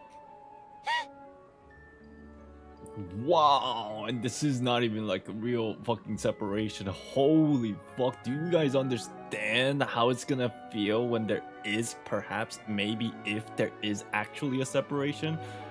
Yikes! This is the tip of the iceberg, dude. What did I promise? Paimon, calm down. She's here now. I don't think she understood what you were saying. Paimon doesn't care. Paimon wanted to go look for you, but you also said that Paimon should stay. Oh my god. Paimon was so worried and so scared the entire day.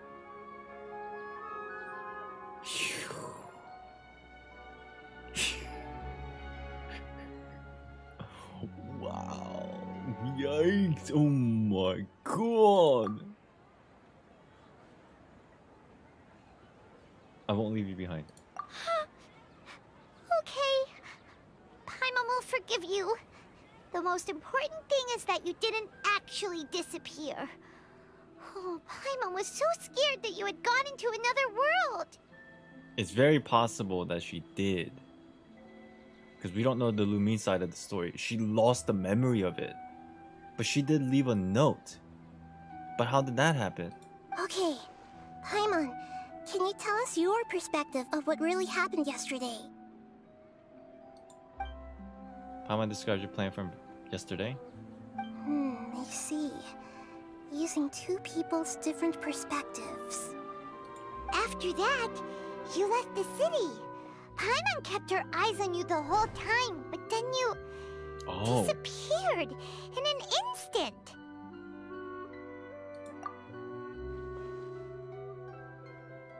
No way! Paimon was watching you with the fullest attention. What's your perspective, Traveler? You sure you don't have any memory of this? Yeah, she wouldn't remember anything. I don't even know that yesterday existed. I guess that explains everything. You also lost your memories the last 2 times you tried to leave the city. Those days' memories can't be awoken.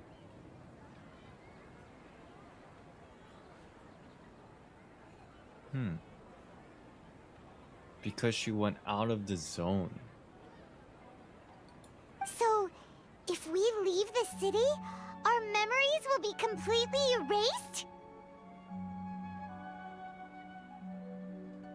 So they didn't just restrict access to Sumeru City, they're also erasing memories of those who leave.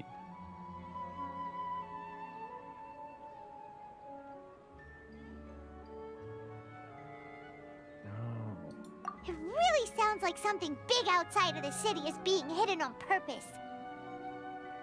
But this way, we'll also never discover what's outside.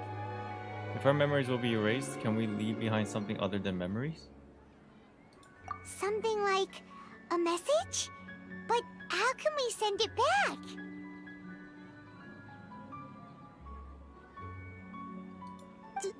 Don't look at me like that. I'm not used to being stared at. Leaving a message and progressing it to the next day, that message would disappear because of the recovery mechanic theory. So how were we able to do that? Well... Okay. You want something that can pass on messages, right? Give me some time and take care of Dunyarzad for me. Is she gonna help us? Yep! Now we're talking! Yeah, we saw the voicemail, but how did that manage to stay? That's what I'm curious. I'm sure they'll tell us, but...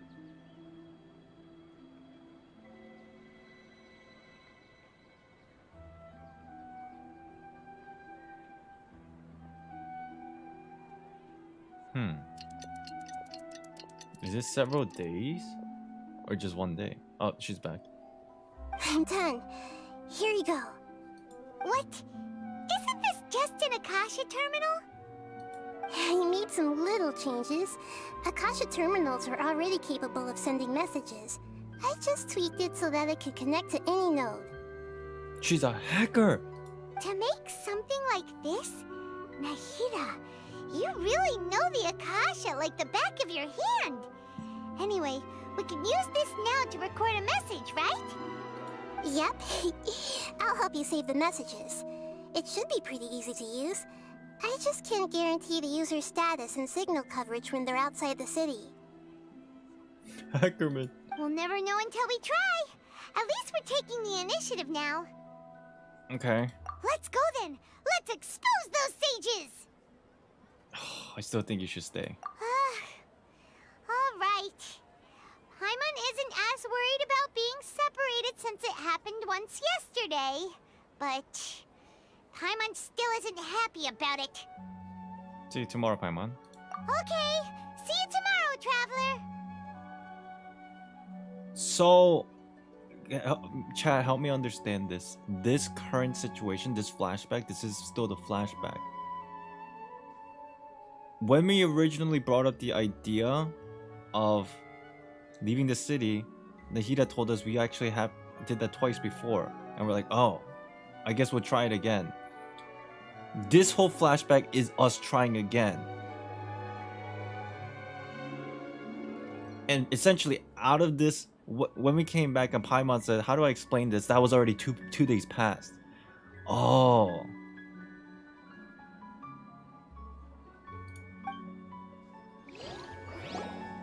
That covers everything that's happened so far. So that message, was that what I left for myself when I left the city? Yes. Although the signal was choppy and had some interference, we still managed to receive 2 messages from you when you were outside. It's like a little we got like telephone device. Right, it is the 4th time trying now. The first 2 times Nahida didn't really know what happened. The last 2 times last 2 times was the ones that we made sure that we had Paimon inside and Lumine outside. That was the 2 most recent times, and that obviously leading to this message. Okay, now that you understand what's going on, let's hear the messages together.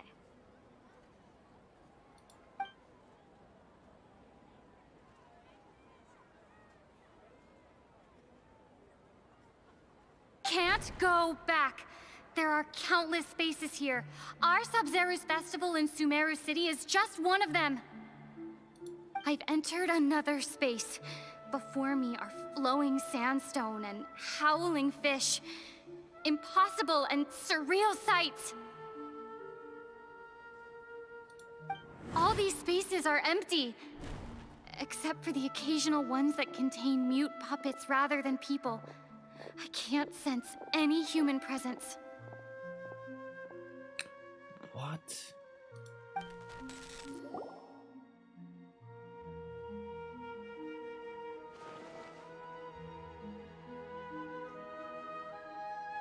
That's one heck of an info dump. It sounds like you left the Sumeru city space when you set foot outside of the walls. But everything looked completely normal when Paimon was looking out from the inside. That's unbelievable. And if we take your word for it, the other spaces all had very weird contents. There's another part here. We only received it last night. These spaces have been disappearing, one after the other, absorbed by something like a sun in the sky.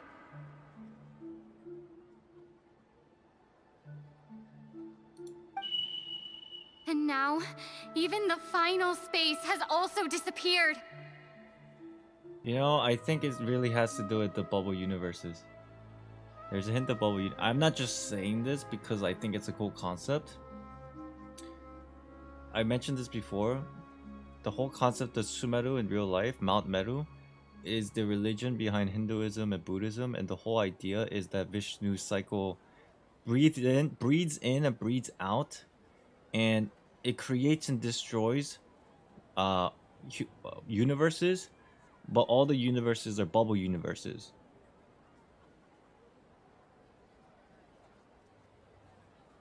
And it is surrounded, and these bubble universes are surrounding the gigantic mountain of Meru, which in this game might be reflective of just, you know, in general concept, Sumeru being the center of it all, or they are mental tree.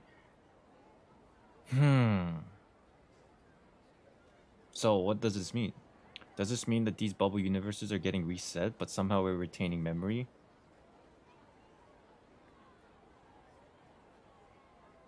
But then the muscle memories still persist. That's weird.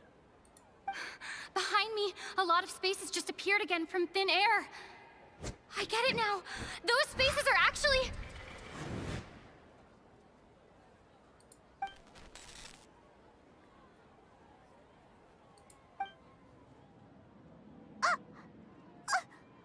Why did the message end right there? What did the traveler want to say? What are those spaces?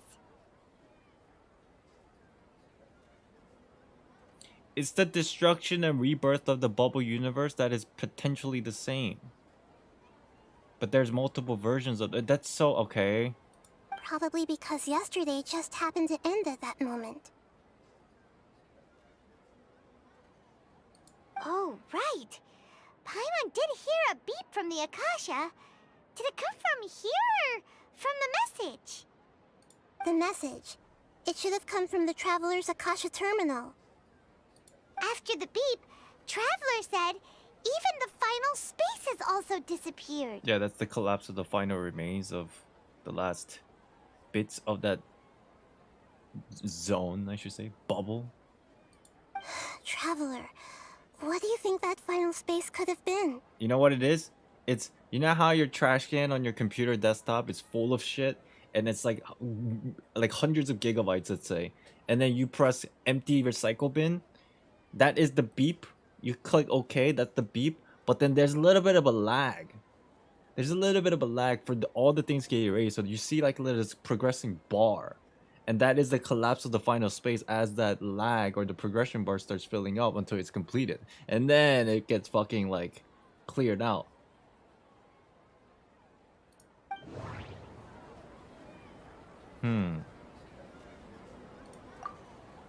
Wait, what was the question? Fuck. All the bizarre spaces I saw outside the city had one thing in common. A lack of human presence. Anybody remember what the question was? Sorry. What are the space? What do you think the final space is? Oh, okay. Thank you. Was that space actually the real world? But wouldn't a real space just randomly disappearing like that be catastrophic? What do I think the final space is? My impression is that each day in this samsara only ends at the sound of that beep from the Akasha. I think this is it. I think it's the middle one. Oh, never mind. That doesn't sound right. I need to carefully think things through. Fail. That is a sign of failed. F. My impression is that each day in this samsara only ends at the sound of that beep from the Akasha. I guess it's this one. Oh, so that's what it is! After the sound of the beep, the final space, the Sub-Zero's festival, also disappears! And we're taken to I mean, we already kind of knew about this. We just talked about it. I just wasn't understanding the idea of the question fully, I guess.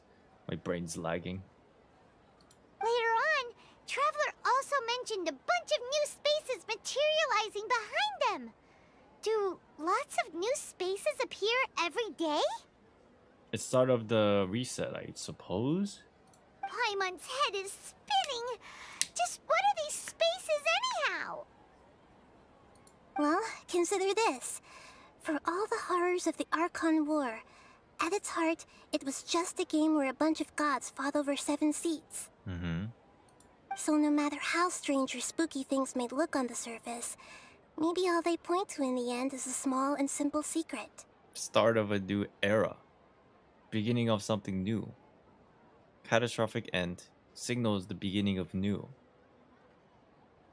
Wow, the Archon War, huh? That's an analogy and a half. So essentially, the end doesn't really mean the end, it just means the beginning of new. Give me some time, I need to organize my thoughts. Hey, where are you going? The bench! Do you want some alone time to think? Alright then, Paimon won't disturb you.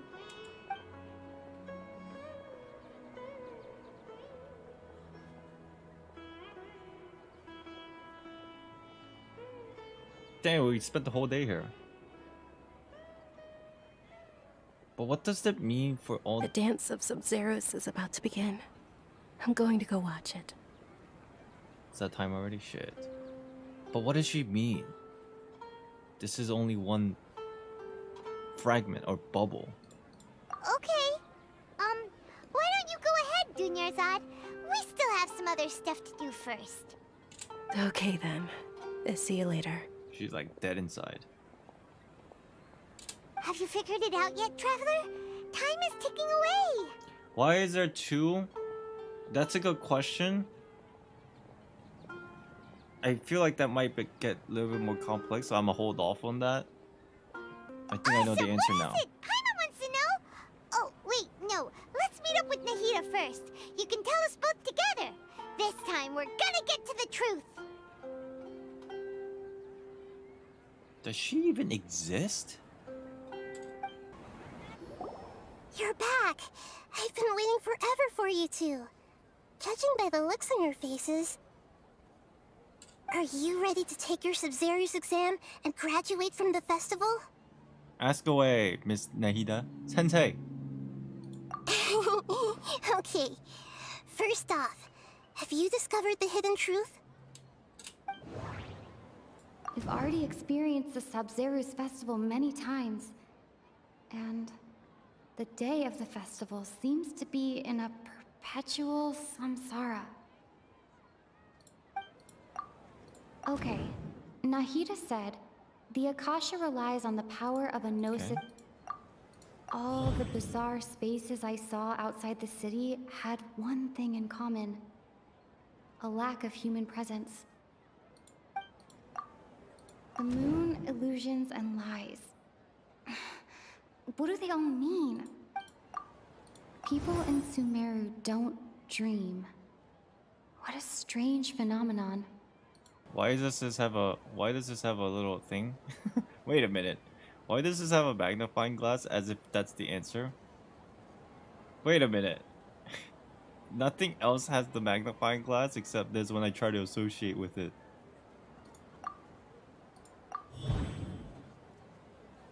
Wait, that's wrong.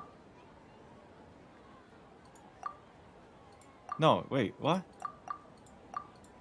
Oh, I think, okay, it's new. Those spaces remind me of dreams.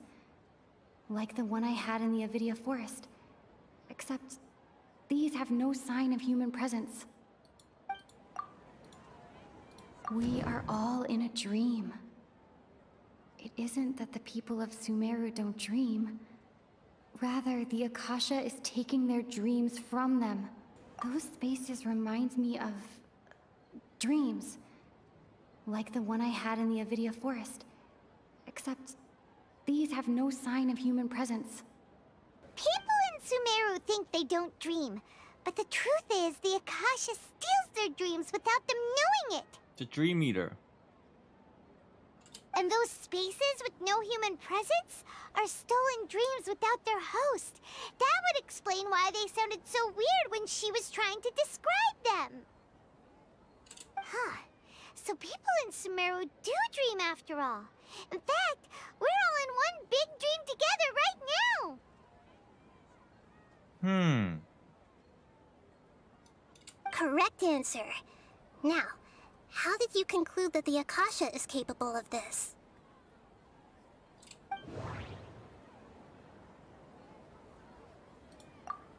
The Akasha relies on the power of a gnosis to operate. It is the manifestation of the God of Wisdom's power. It compiles the wisdom of the entire populace, and it grants knowledge to the people. It compiles the wisdom of the entire populace. It is the manifestation of the God of What? That doesn't sound right. And it grants knowledge to the people. I don't know which one it is. It is the manifestation of the God of Wisdom's power. See? Oh, okay. Those dream-controlling creatures in the forest also get their power from the Dendro Archon, right? That would explain why the Akasha has the ability to control people's dreams, too.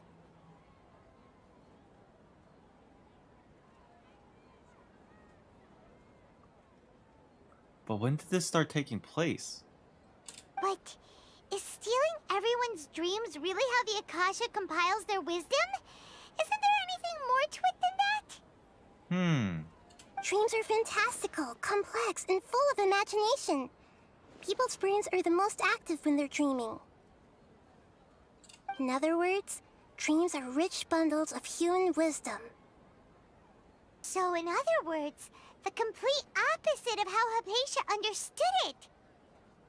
Paimon remembers her saying that the sages think dreams are foolish delusions, and the fact that no one dreams is a blessing from Greater Lord Rukkhadevata.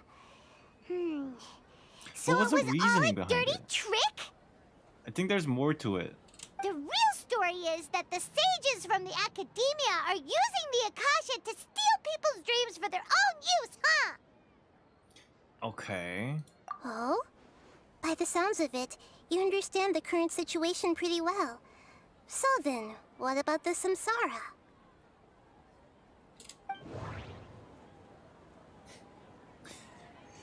Phew, this game is hard. I mean, you can honestly pick whatever the hell you want and like get through it, but still, I'm trying to understand it where it's like fucking what? The beep is a prompt tone for Akasha operations. We still hear it every night, even though we removed our Akasha terminals. Those spaces kept disappearing before my eyes. But as soon as that beep sounded, many more spaces materialized. Those dreamscapes kept vanishing. But as soon as that beep sounded, more new spaces appeared.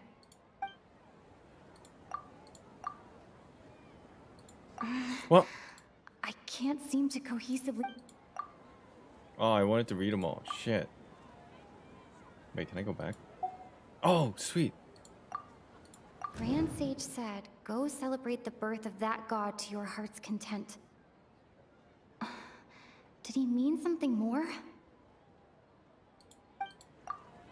My mind feels exhausted, even though I haven't done too much thinking. What is going on? We've already experienced the Sub-Zeru's festival many times. And the day of the festival seems to be in a perpetual This? And...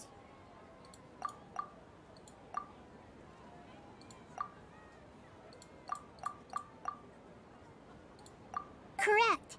The Akasha is keeping each person's brain in a constant dream state, but also separating their consciousness from their own dream.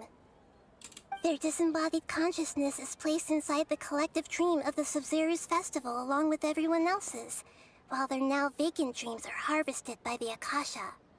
I'm so okay. This part is fucking fivehead. I need to reread this part. I swear to God. My brain juice does not exist though right now. No one is any the wiser as another day passes in the dream, and so begins another samsara cycle. I feel like I just missed something very important in the last like 10 minutes. I was doing so well until the last 10 minutes, and I'm just like, oh fuck. The moment that I lose focus, my brain just withers, and now I'm lost. People wake up to yet another dream about the Sub-Zeru's festival. I'll just follow along. The dreams that belong to them are once again harvested by the Akasha. And so it continues. Okay. So, this is like a dream factory, and the Akasha is a dream harvesting machine. Did Paimon get that analogy right? Thank you, Paimon. Very good, Paimon. Using analogies well is an excellent habit to get into. Thank you, Paimon. I can always count on Paimon to make things elementary for me. Okay, so that beep we keep hearing is actually from our real-life Akasha terminals. Taking off our terminals in this dream doesn't do anything. So what you're saying is, somewhere in the real Sumeru, somewhere, we just literally sitting there with this earpiece on and just immobile. Alright, last question. Or I guess more Matrix makes more sense. Who am I?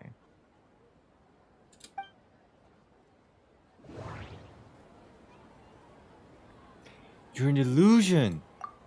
Now that I think about it, wasn't illusions a hint that we're all dreaming?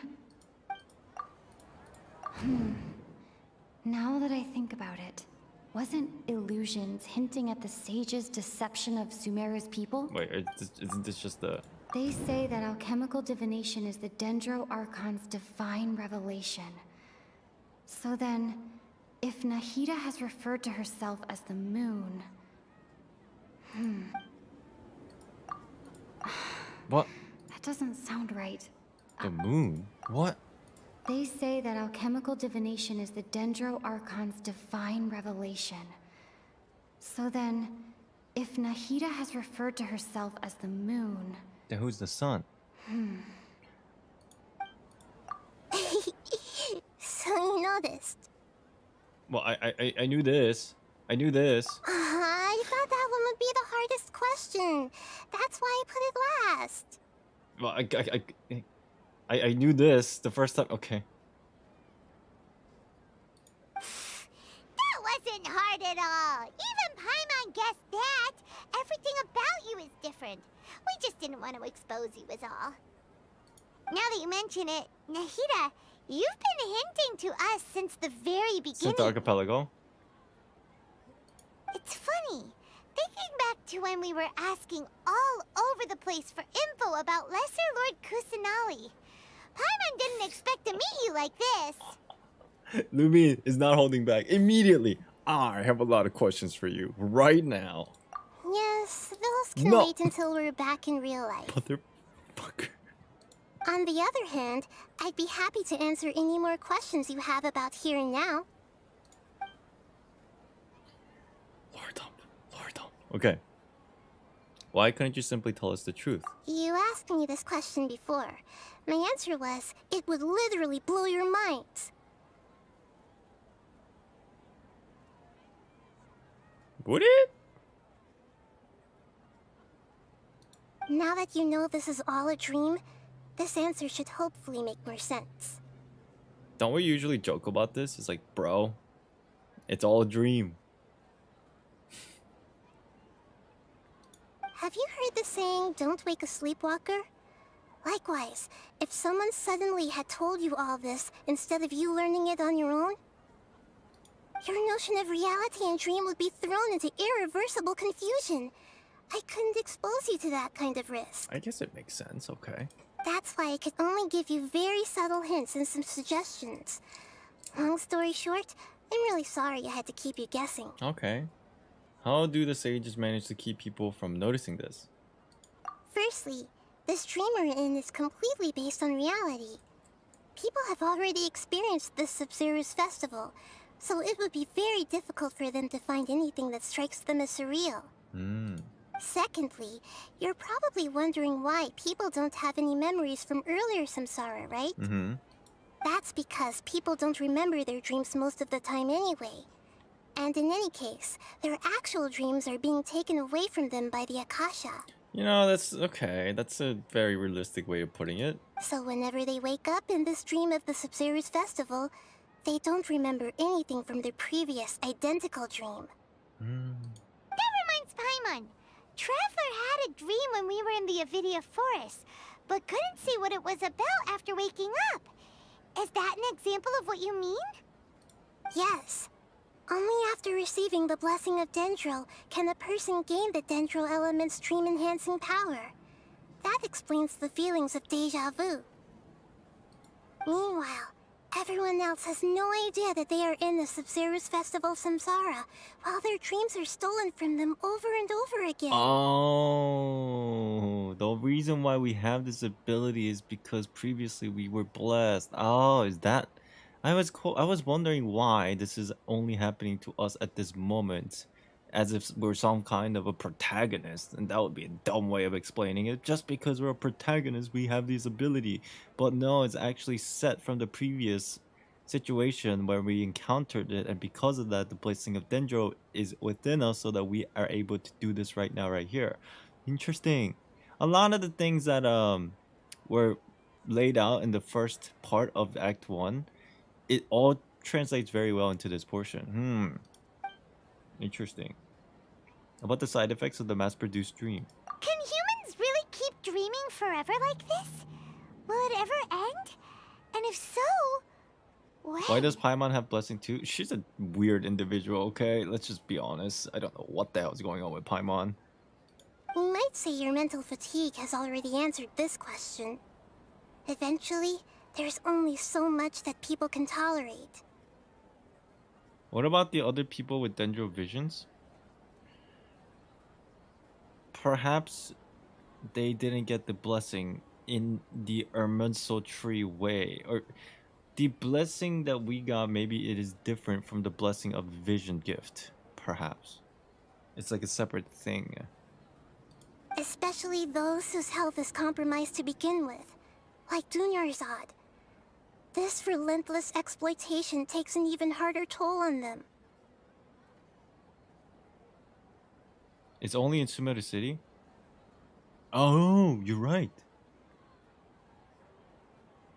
Technically, Dea is a pyro element. So this only encompasses the Sumeru City. Kale and Tainari has no association to this whatsoever because they're not in the city. Al-Haytham also is the case because he's in Port Ormos. Nahida said both the Traveler and Paimon have special constitutions, meaning neither of them are exactly human, so I think it sets them apart. That is actually could be a very good addition to it, yes.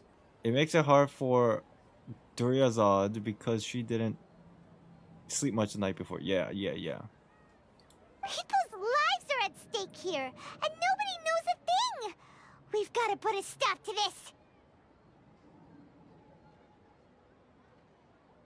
Majority of the Sumeru people aren't connected to the Akasha, only Port Ormos and Sumeru City people.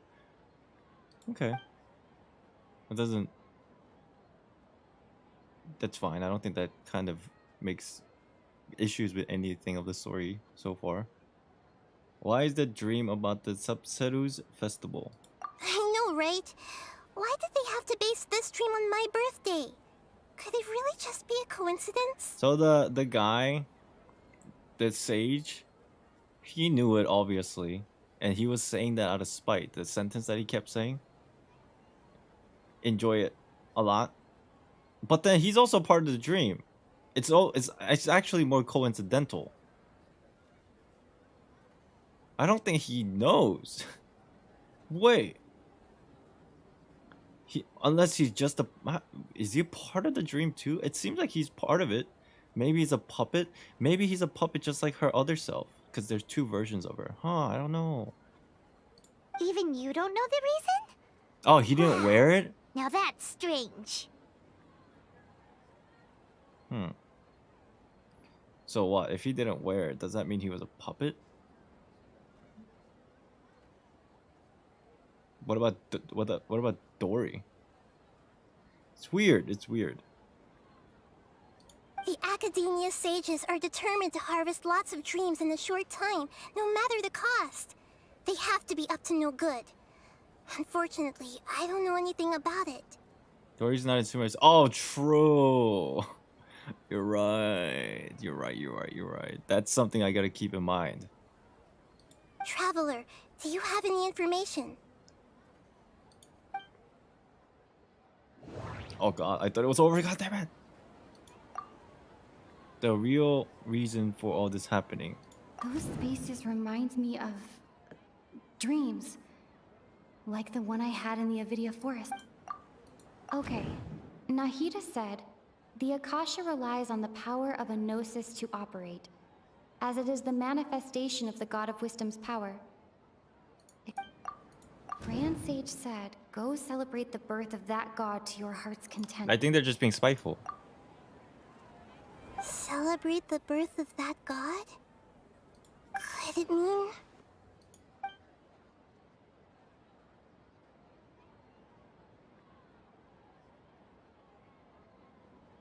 I don't have any more questions. I guess we just continue on.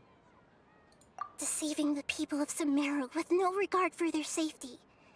No matter what they're trying to do, this is unforgivable. After we end the Sabzeruz Festival Samsara, we have to look into them. I'm down.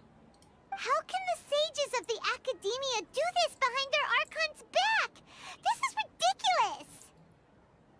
In the end, I'm just the moon. The real sun is long gone. How many times are we gonna hear this?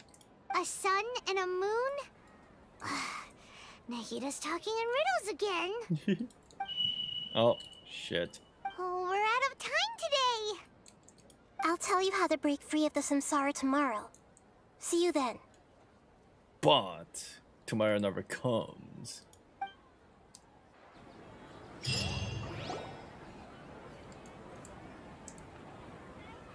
Oh, we're back. Good morning, Nahida. Oh, she's gone. Now that Paimon remembers everything, should we instead say good morning, Lesser Lord Kusanali? Something's happened. I knew this was gonna happen. It's too easy. Hey, what's wrong, Nahida? You don't look too good. She couldn't wait. Did she? I'm afraid that what you're thinking right now is correct. Are we were late by 1 day? Did Dunyarzad already disappear? No way. Are we too late? Dude, we took fuck. The real Dunyarzad's consciousness has indeed disappeared. It can no longer endure the constant dream harvesting. Oh, Lumine's mad. Paimon can't believe it. Shit. Wait, so what about that other Dunyarzad? Just what is she? Is she also going to disappear? She's actually something like a puppet, but not completely. The real Dunyarzad's consciousness could no longer keep playing her role in this dream. So another Dunyarzad appeared to replace her in the dream. Just like the grass and the trees, that Dunyarzad is just a building block of the dream that helps to keep it going. It's like perhaps it's just a manifestation of just the puppet from other people's memories. Because the original lady can no longer appear in this dream as an actual conscious person. Other people's thoughts manifested the puppet version of her. Oh. But personality-wise, she's nothing like the real Dunyarzad. Puppets are stiff and can't copy a living person's vitality. After all, They're just there as filler. You know, speaking of which, the old Dunyarzad might not have been too different from a puppet. Dunyarzad truly believed that she met you within her consciousness, and it was you who inspired her. So you do remember her after all. Yes. Back then, her family was overly protective of her. No one cared about her personality or thoughts. It was as if she only lived to stall her Elazar. I just gave her a little wisdom so she could look at life in a new way. So that she could be her own person. But even so, she's still... Damn, you're a kind Archon. Far from it. I'm still a long way off from being a real Archon. This is sad, bro. I couldn't even save her. If I were a competent Archon, I wouldn't have let my most faithful follower die at the Sumeru Festival with so many regrets. Fuck. Please don't beat yourself up over it, Nahida. It's the sage's fault, and theirs alone. I'm not beating myself up. All I did was to rationally observe the distance between myself and a real Archon. Don't be like that, Nahida. Even real Archons are still allowed to be sad. Sad. To prevent more tragedies like this, we must end the samsara as soon as possible. Great, but how do we do that? Although the Sumeru Festival dream is under the Akasha's control, only humans can dream. Even the Akasha is unable to create them. That means this dream belongs to a host who created it. Huh? So, how should we find that person? Well, if this is someone's dream, then everything here must come from deep within their consciousness. Isn't this just the collection of the hive mind that's creating this dream? With the information and stuff from our mental tree? Which means, with the power of imagination, they can change anything in this dream. Imagination? What do you mean by that? Imagination means breaking through what you perceive as normal. Like when a server at a tavern brings a plate to you, you'd naturally assume that food is on it. However, if you're the dream's host and you become aware that you're dreaming, when you imagine gold and more on the plate, the dream will respond in kind, and the server really will bring you gold and mora. Yay, lucid dreaming. But right now, our host is unaware that this is a dream. No matter how many times they're served, it will always be food. So we have to find the host. Find some way to make that person realize that they're dreaming. Usually, once that happens, the person will wake up and the dream samsara will be broken. A very simple concept, but who the hell is this? How are we going to find them, though? If it could be anyone, it'd be like looking for a needle in a haystack. Is it the sage? And even if we did find them, how are we supposed to make them realize they're dreaming? After all, like you said, don't wake a sleepwalker. It's extremely difficult, yes. But the only ones who can do it are you two. Remember, everything you've achieved up to this point has all been for the sake of finding the host and ending the samsara. I mean, if what you guys told me is true and he didn't have the earpiece of the Akasha, then that's kind of suspicious. As for me, during this time, I'll be out of town. Okay. Out of town? Are you going to that place full of dreams where the traveler went? Yes. I want to try something. There must still be a small wisp of possibility. Hurry and go. Dreams are supposed to be fantastical, romantic, and full of pleasant surprises. Unnecessary things like this samsara need to end. Paimon's still a little upset that we've come this far only for Dunyarzad to... I wonder if she's gone shit. She was such a good person, with such a simple wish. I guess she Fate is. was against her. Ah, I had a feeling she was way too high quality of a character to be just a random NPC. Yeah. Saving Dunyarzad is what kept us going this whole time. But we mustn't lose hope, Traveler. Dunyarzad would definitely want to see us save everyone else. So let's break the samsara for her sake. Paimon's wondering, do you think the sages would get one of their own to be the host of this stream? Feels like it would be easier to control it that way, no? Paimon's wondering, do you think the sages would be one of their own to be as host of the stream? Unlikely, I say. Knowing the plan, they probably become aware that they're dreaming. Ah, smart, okay. An unsuspecting host would be less likely to realize this is a dream. Perhaps it's a sage that wasn't included in part of the plan. Huh. Or That's maybe just true. completely somebody else. Plus, the sages probably weren't counting on there being other factors beyond their control. Like Nahida and us. True. So, who do you think the host of the dream is? The Knight of Flowers. Oh, that would make sense. Ferris, the Knight of Flowers, is a symbol of the whole Sumeru's festival, right? Pretty core character. Interesting. Let's go ask him some questions, shall we? Huh? Or was it Catherine? You're back. Sus. You left in a hurry last time. Is everything okay? Everything's fine. Just, it's a little hard to explain. Would you mind taking part in a little experiment with us? Snickers time. An experiment? That came out of nowhere. I'm listening, though. What do you need me to do? Could you make a wish? You want me to make a wish? Is that a new Sub-Zero's festival tradition or something? Trying to break the samsara. Less questions, more wishing! Okay. My wish. Okay. I'm a little nervous saying this out loud, but I want Miss Dunyarzad to be happy. Fuck, man. What a wish. Oh. Fuck. I noticed earlier that she looked a bit down, and she wasn't really talking to anyone. She just doesn't seem like herself. She's always so gentle and kind, and all the kids love her.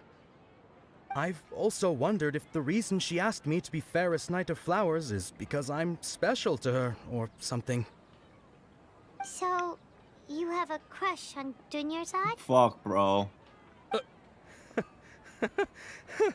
Oh, is it that obvious? After what I just said, I guess it is. When she placed the hat of the Knight of Flowers onto my head, she said to me, I want everyone to have a happy Sub-Zero's festival.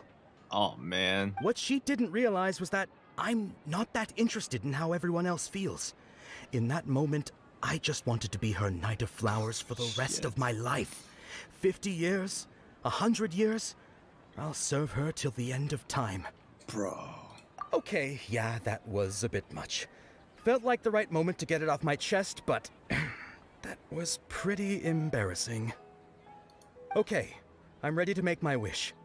I would like Miss Dunyarzad to appear in front of me right now with a smile on her face. No way, dude. This is how it's gonna... Oh, come on. Please come true.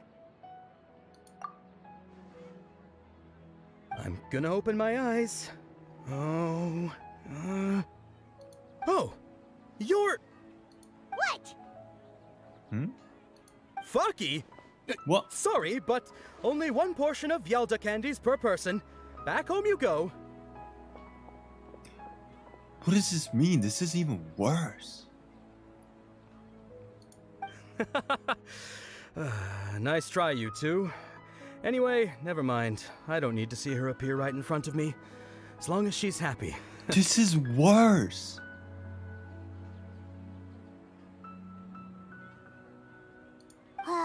Guess he isn't the host of this stream after all. That's so sad. I've expected it wouldn't be this easy. That's so sad. How about this guy? It seems like everyone who knows Dunyarzad loves her. But none of them has any idea that she... My lady, step back. That sounds like Dia! Oh, right. This is when Dunyarzad bumps into the kidnappers.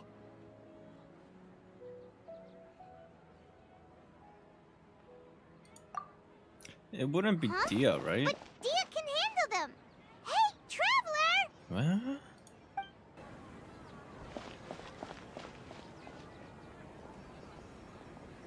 What's up, boss man? How many times have we seen each other? What the fuck? Oh, it's the puppet. Please take her and leave. Hey, this is my job. The homie Yannis pay me, not you. Leave. You...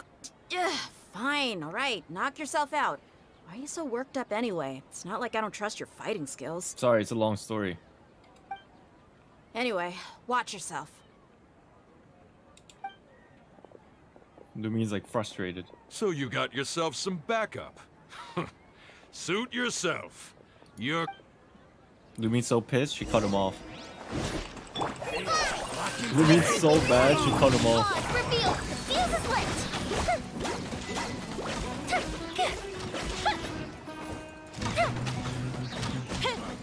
Oh, more, you saying? No one escapes my sight. As you wish, main Fräulein. Try this on for size.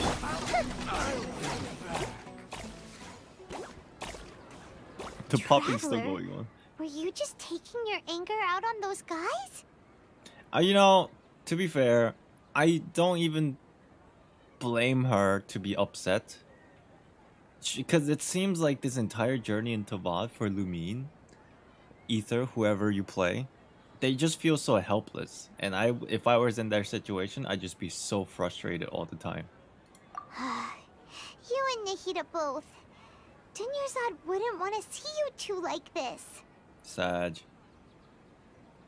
Oh, and speaking of her, Paimon just remembered something. Remember how during the first Sub-Zero's festival, before the Samsara started, we came here with Dunyarzad because she wanted to pick something up? Oh, true. She said it was because she had forgotten something. I remember. Okay, so Paimon's memory is working so far. Anyway, Paimon also remembers that she is staying somewhere around here. She pointed it out to us the night before the Sub-Zero's festival.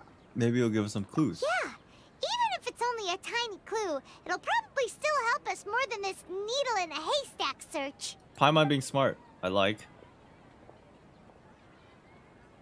This is the place. It's rude to enter other people's spaces without permission, but desperate times call for desperate measures. That's right. Hey, the windows are unlocked. Okay, Paimon's gonna take a peek inside. So suspicious. Paimon enters the room and returns a while later, carrying something. This was only a temporary residence, so there was pretty much nothing inside except this book on the table. Should we open it? Okay, I'm gonna read this because I think it's very, very, very important. An elegantly written note. After almost 16 days, I was finally able to get these notes written before the Sub-Zero's festival. Once the festival ends, you and Paimon will probably continue your journey immediately, so I was hoping that I was able to give you this before that. This is a compilation of folk legends concerning Lesser Kusanali, created from the series of interviews that I conducted in succession or wrote down. I interviewed so many people, but I'm afraid that there are very few who know much about her.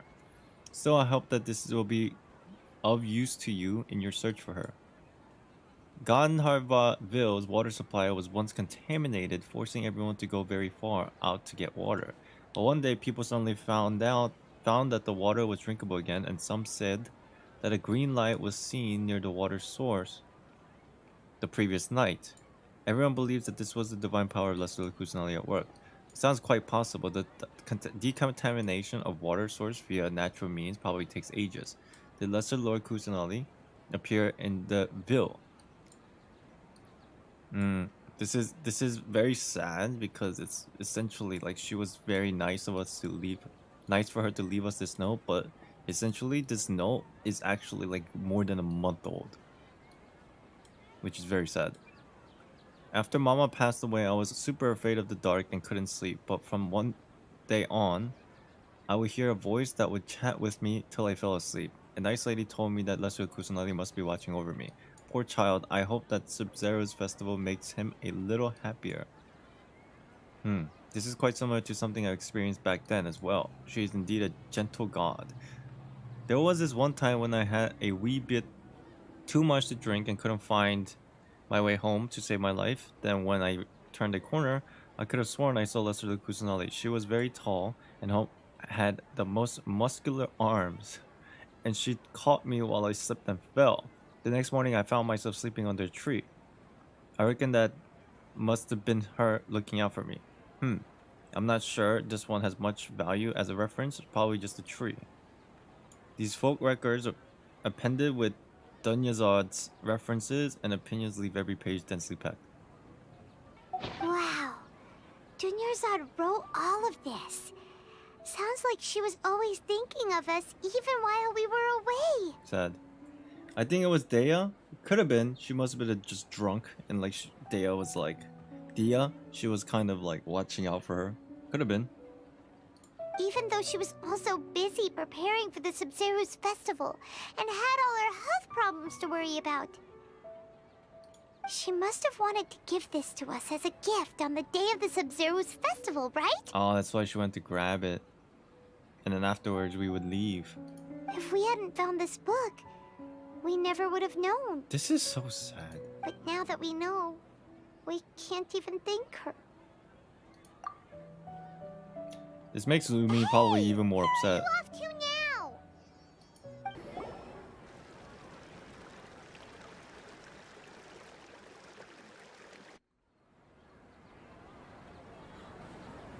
It's Dunyarzad's puppet.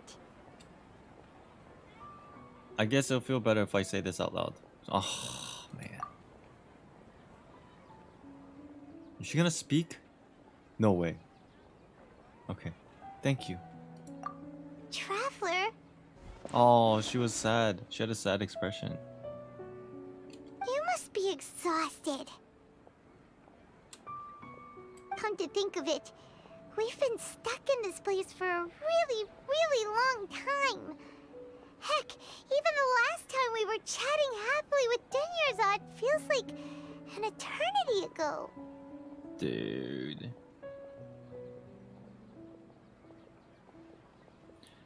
This sucks, man.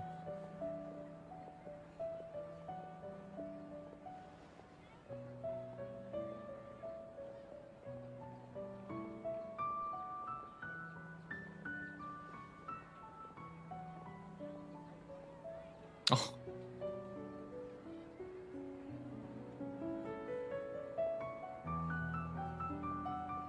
Paimon still remembers when we were sitting here, and the way her eyes sparkled when she talked about Nilu's Dance of Sub-Zerus.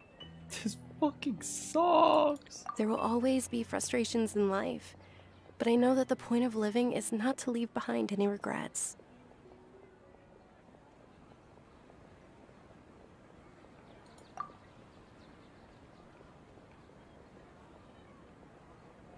That was what the real Dunyarzad said, wasn't it? What? Does that mean... Yes, Traveler. What is it? What? Oh, so she's still just a puppet. But just now, how come...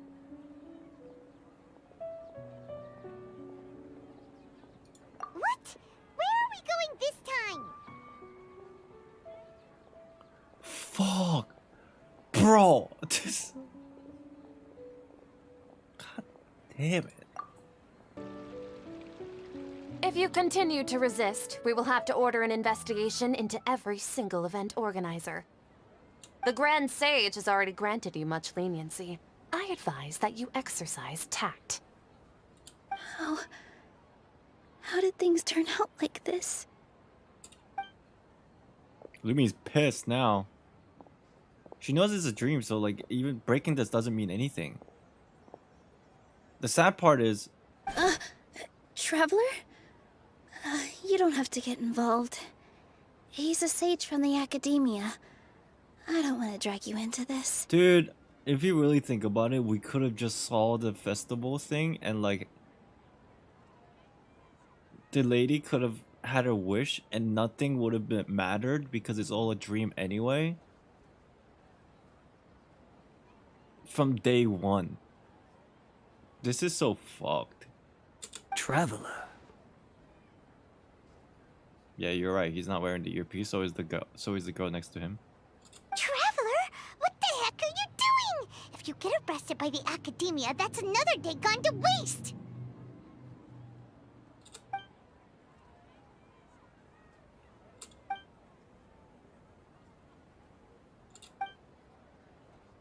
What the? Wait, they're not reacting. Have they been scared stiff? They're puppets. Oh, of course!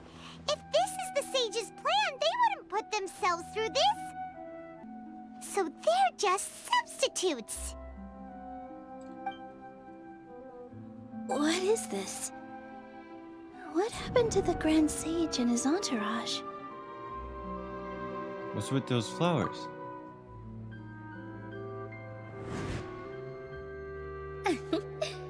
Like I said, they symbolize the goddess of flowers.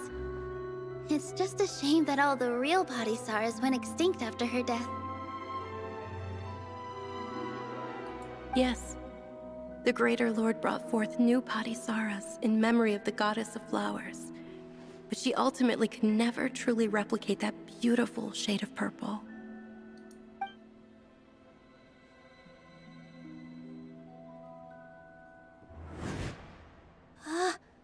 That beautiful shade of purple.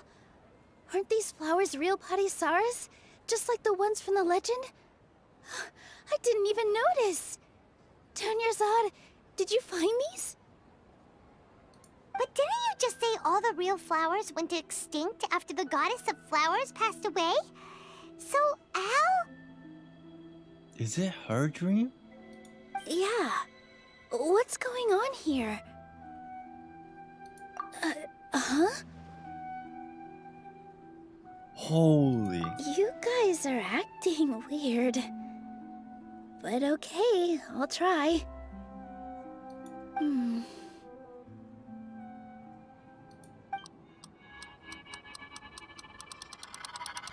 Hey! Whoa. They disappeared! So Nilu's the host! What a surprise! Purple Padisaras don't exist in the real world anymore. But in Nilu's subconscious, they can appear as decorations on the stage. It's just like the example Nahida told us. People assumed there will be food on a plate, and Nilu assumed there would be real Padisaras in the flower pots. So when you saw the flowers, you instantly knew it was Nilu? But if we want to end the samsara, we need the host to become aware that they're dreaming. We can kind of tell her, right? How should we make Nilu realize that? Am I dreaming? Huh? How did you come to that conclusion? What we were literally talking about in front of her, but... So I'm right. Is this Lesser Lord Kusanali responding to our celebration of the Sub-Zeru's festival? Wrong guess, but you aren't completely wrong either. The point is, what made you think this is a dream? As far as you know, people in Sumeru don't dream, right? Yeah, but have you heard the tale of the first sage? To prevent a calamity, he went on a journey to find the Dendro Archon. Wait, didn't we hear this story earlier? Ooh, sounds familiar. Dunyarzad told us a story like that when we first arrived in Sumeru City. So it was about the first sage, huh? Yep, but in the part you heard, he hadn't become the first sage yet. There's more to the story. His piety and wisdom were acknowledged by the Dendro Archon, and she finally gave her blessing to him. All kinds of spectacular scenes appeared in front of the first sage, as if all the knowledge in the world was being painted onto a canvas right before him. He was captivated. After who knows how long, he mastered all the knowledge he could comprehend. Afterward, he said to the Dendro Archon, "I miss my parents, my wife, and my children. I've been away from home for far too long. They must be worried. The Dendro Archon smiled. The next second, the sage found himself lying in his bed, as if he had just woken up from a dream.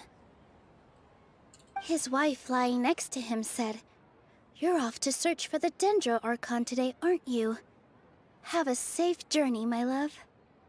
In the end, the first sage took care of many disasters in Sumeru City, and founded the Academia.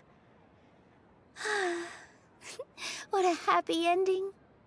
So, the first sage was dreaming ever since the beginning of the story? He never went on his journey? Yes. But his faith and determination were conveyed to the Dendro Archon, so she blessed him in the form of a dream. Paimon understands where you're coming from now. That's a really interesting connection. But we really gotta wake up soon, like the sage in the story. Now that she's aware, the dream will be over soon. I see. Well, it just so happens that today's Sub-Zero's festival is almost over too.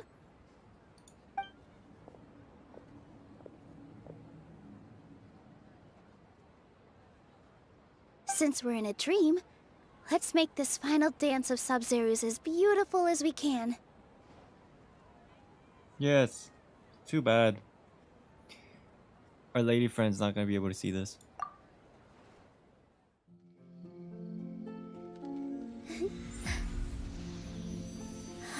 But no regrets.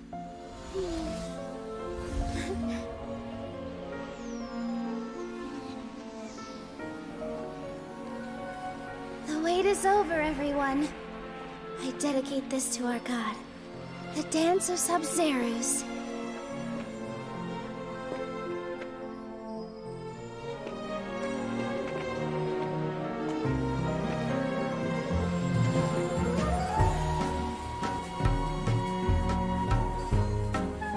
Whoa. This is so much more lighthearted than I anticipated, and actually it's great. Wow, what a fucking ending.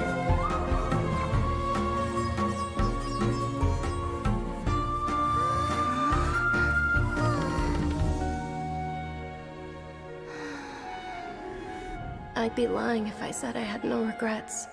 I would have loved to see Nilou's dance. This is fucked. Oh.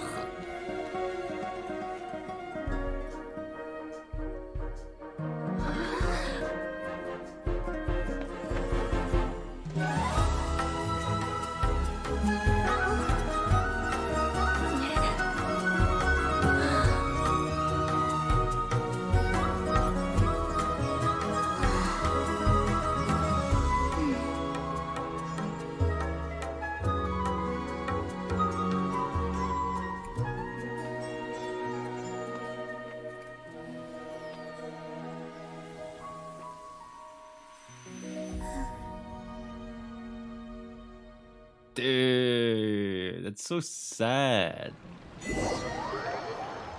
That's so sad. Oh, good morning, traveler. Oh, Paimon feels like she's been asleep for the longest time. Ugh, it's like that is a definition of bittersweet, and it hits really hard.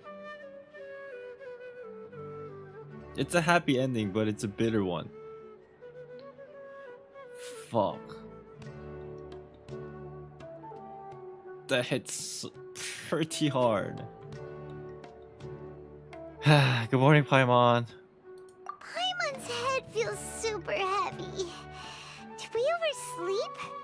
Do you even remember going to sleep last night? Did all of our memory poof?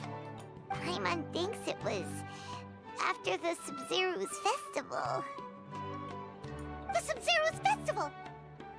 What? Have we finally escaped from the Oh. Sub-Zero Samsara? I remember! Whoa!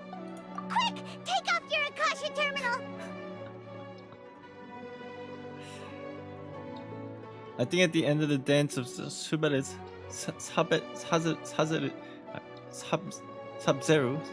I think we saw. Quick, let's go see her.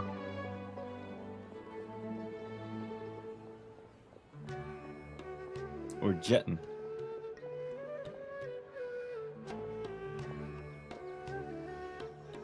It won't be a Hoyoverse if we're not left with a cliffhanger. I swear. Let's go to the usual spot. The bench! Huh? What usual spot? The bench!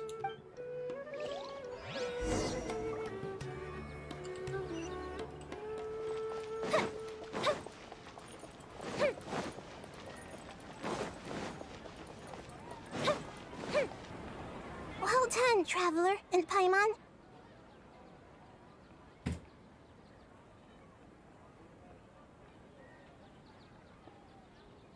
What the fuck is going on, dude?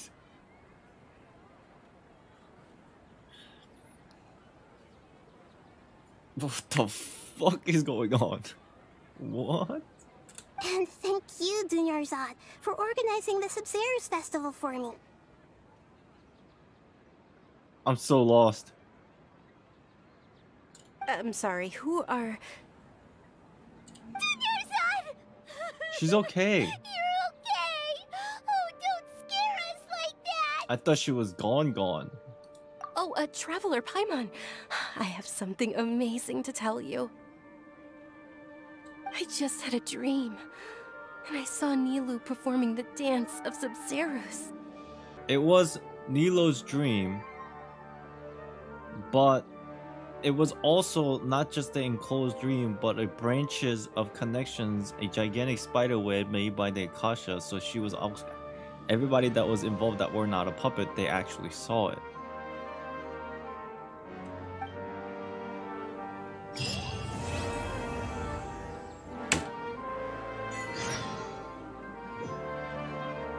Talk to Catherine with the question mark.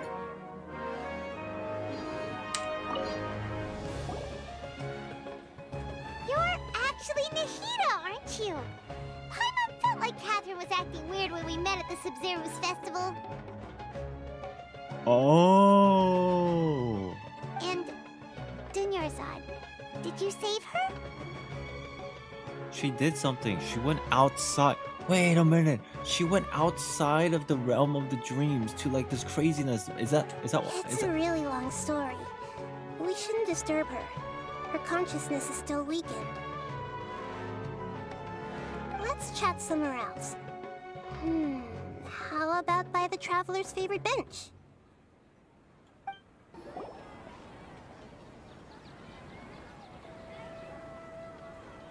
Let's talk about Dunyarzad first.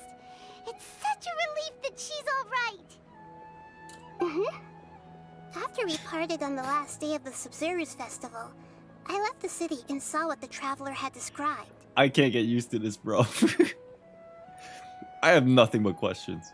But let's start here. Sure, what did you do on the last day? Among the countless dreams, I found one that was growing fainter and fainter. This proved my suspicion. Once Dunyarzad could no longer bear the Akasha harvesting her dreams, her consciousness began to dissipate. But this also meant it escaped the Akasha's control. Right. Because for that moment, her consciousness in the dream that we were in, she fizzles away. Such a small fragment of consciousness can't last for very long, though. It will return to its original dream, where both will gradually fade until they completely disappear. I used all the power I had to keep her dying dream alive as long as possible, but it still wouldn't have lasted for much longer if it hadn't been for you two breaking the samsara. So she kept it there. Essentially her soul, her dream. Oh, this symbol, by the way, it's different. We talked about this earlier, it's different. So it looks like we did manage to save Dunyarzad in the end. Not a moment too soon. It's a miracle! Huh? Why are you two smiling so happily? I thought you'd be so moved that you'd start crying. I need to spend more time observing human emotions. Okay, sure. Why are you in Catherine's body and why does Catherine still have that thingy on? Both are fine. Everyone reacts differently. Alright, You two must have a lot of other questions for me, right? Yes. After all, you saved my faithful believer. As your reward, I will answer any and all questions. That's bullshit. I've done this enough. You will not answer any and all questions. I refuse to believe it. No matter how nice you are, I call bullshit. But let's start down from the top, shall we? About what I saw in that dream at the Avidya forest. At the Avidya forest, there was this incense that made the traveler fall unconscious and dream of a huge tree and a red sky. You also heard someone's voice, right? It said world and forget me. Yeah, so is she gonna answer? We've been wanting to ask you what that was about, and if the red sky was related to Conria. It seems like the traveler established a connection to Irminsul. That was a message left by Greater Lord Rukkhadevata's residual consciousness in Irminsul. Perhaps her last memory before she died. I wonder if it's world, please forget me, or world, please don't forget me. The most important part is like omitted. This is fucking frustrating. As you two probably know, Greater Lord Rukkhadevata disappeared after the disaster in Conria. The timings of these events do line up, so your suspicions are reasonable.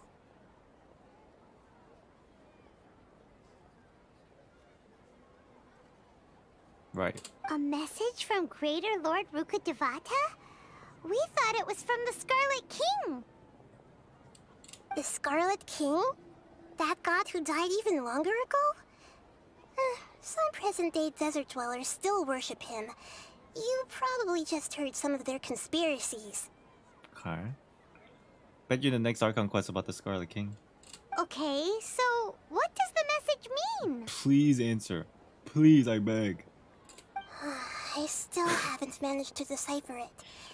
Even the Akasha isn't currently capable of doing that. I don't blame her though. She is pretty young. And she wasn't there. Greater Lord Rukkhadevata's residual consciousness in Irminsul seems to be contaminated with something that has a very dangerous aura to it. Of course. Many devoted scholars go mad as soon as they connect their consciousness. I've warned the Academia about this many times, but people still keep falling victim to it. But I believe this is the key to saving Irminsul. That's why I've kept trying to decipher it. Wow.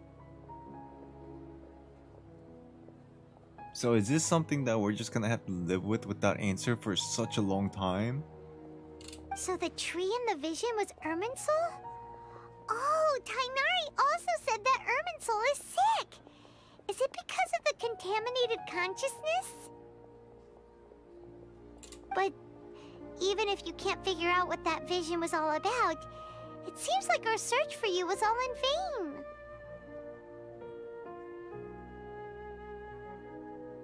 The traveler wasn't affected after coming in contact with that consciousness. True. I've never seen anyone like that. We're just built different, right, chat? We may have a chance at deciphering it. The traveler in this game, they're just built different. Everything, it kind of works out for them. It's just completely built different.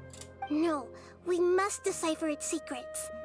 I've already eliminated all other factors that might affect Irminsul. This is the only one left. This puzzle has life and death at stake. It could determine Irminsul's fate, as well as Tevat's.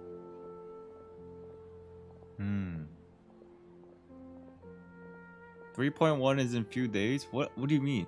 What?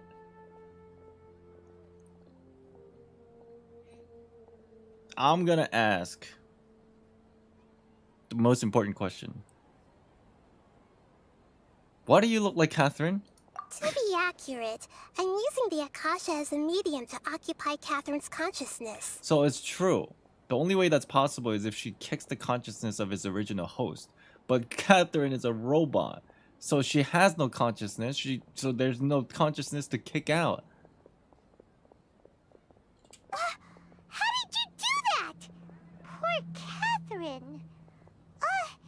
Does this mean you can also occupy other people's consciousnesses? Theoretically, I can enter anyone's mind as long as they're wearing their Akasha terminal. The Akasha is the legacy of Greater Lord Rukkhadevata. As Lesser Lord Kusanali and the first Akasha terminal, my consciousness has always been linked to the Akasha. I've always respected my people's free will, so I've never actually occupied their consciousness. When necessary, I just borrow this bionic Snezhnayan puppet. Don't get it twisted, chat. Relax. Relax. I know you guys are freaking out. Relax. Let me give you the facts. Let me give you the facts, and you can make your own judgment after I give you the facts. Okay? Relax. Bionic obviously means, you know, human-like or organic-like, but essentially a puppet, right? Snezhnayan puppet. It doesn't explain anything. Number one, because Snezhnaya is a nation, it doesn't actually, the Fatui itself isn't a nation. Fatui is a part of Snezhnaya, even though the Archon is, you know, the Archon of Snezhnaya. But the more important thing is, two, the Adventurer Guild is based in Snezhnaya.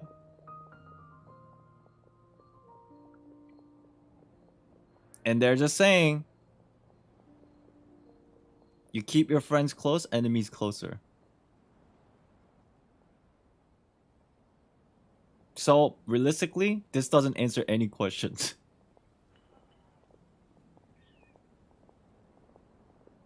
It really doesn't answer anything. It doesn't confirm anything. Hold on.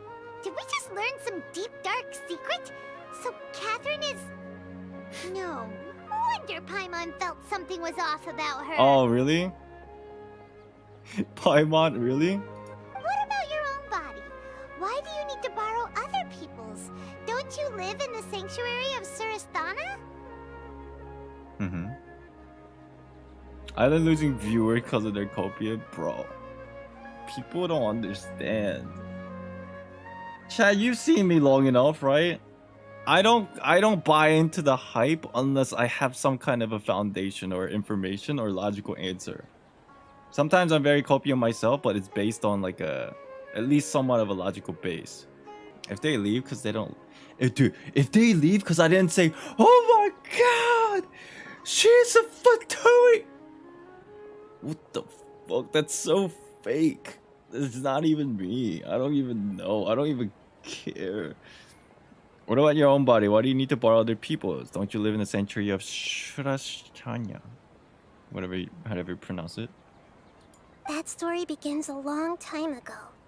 Make a video about it? Greater Nah, Lord people are gonna go Rukkhadevata fucking disappeared, like ape shit. the sages found my newly born self and took me back to Sumeru. And what am I gonna say? Make a video that's 10 seconds long? It's like, this is the facts. I don't think this is it. And then they'll be like, fuck you. After Greater Lord Rukkhadevata disappeared, the sages found my newborn self and took me back to Sumeru. At that time, I was young and weak. The sages kept me in the sanctuary of Surasthana, ostensibly for the sake of protecting me. But I've hardly heard from them since. However, I do understand that they had hoped to find Greater Lord Rukkhadevata instead of me, a symbol of her passing.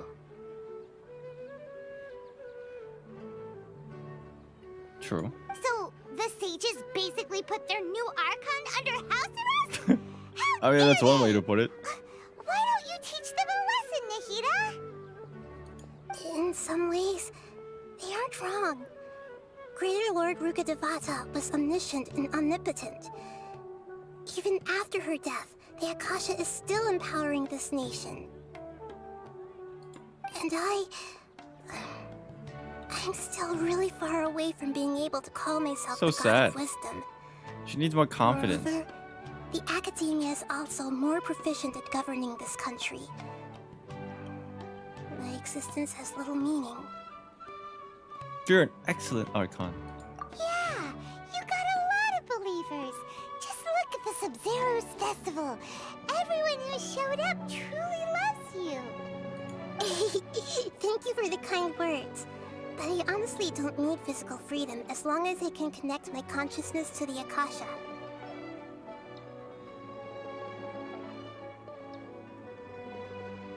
Trying to find a way to save Irminsul is my life's mission and top priority. Facts. I will work on that, and try to live up to being a deity in the meantime.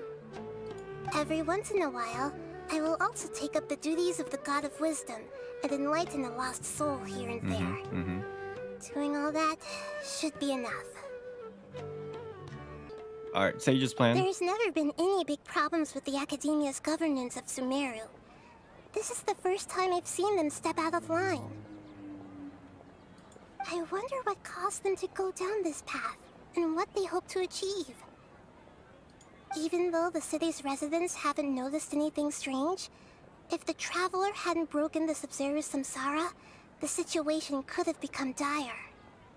I tried to do some investigating in the Akasha, but I couldn't find anything suspicious. And all the people of interest seem to purposely avoid wearing their Akasha terminals. You know what this is? Look, let's not sugarcoat this. Nahida also has no information for me. The only difference is Venti is an asshole, doesn't tell us anything. Zhongli, he's under contract, so he's under an NDA pretty much. Right in Shogun, she really doesn't give a shit. But the only difference is Kusanali, even though she doesn't know, she's trying to know and find out and help. I think that's the biggest difference. At the end of the day, she doesn't know. But at least she's trying.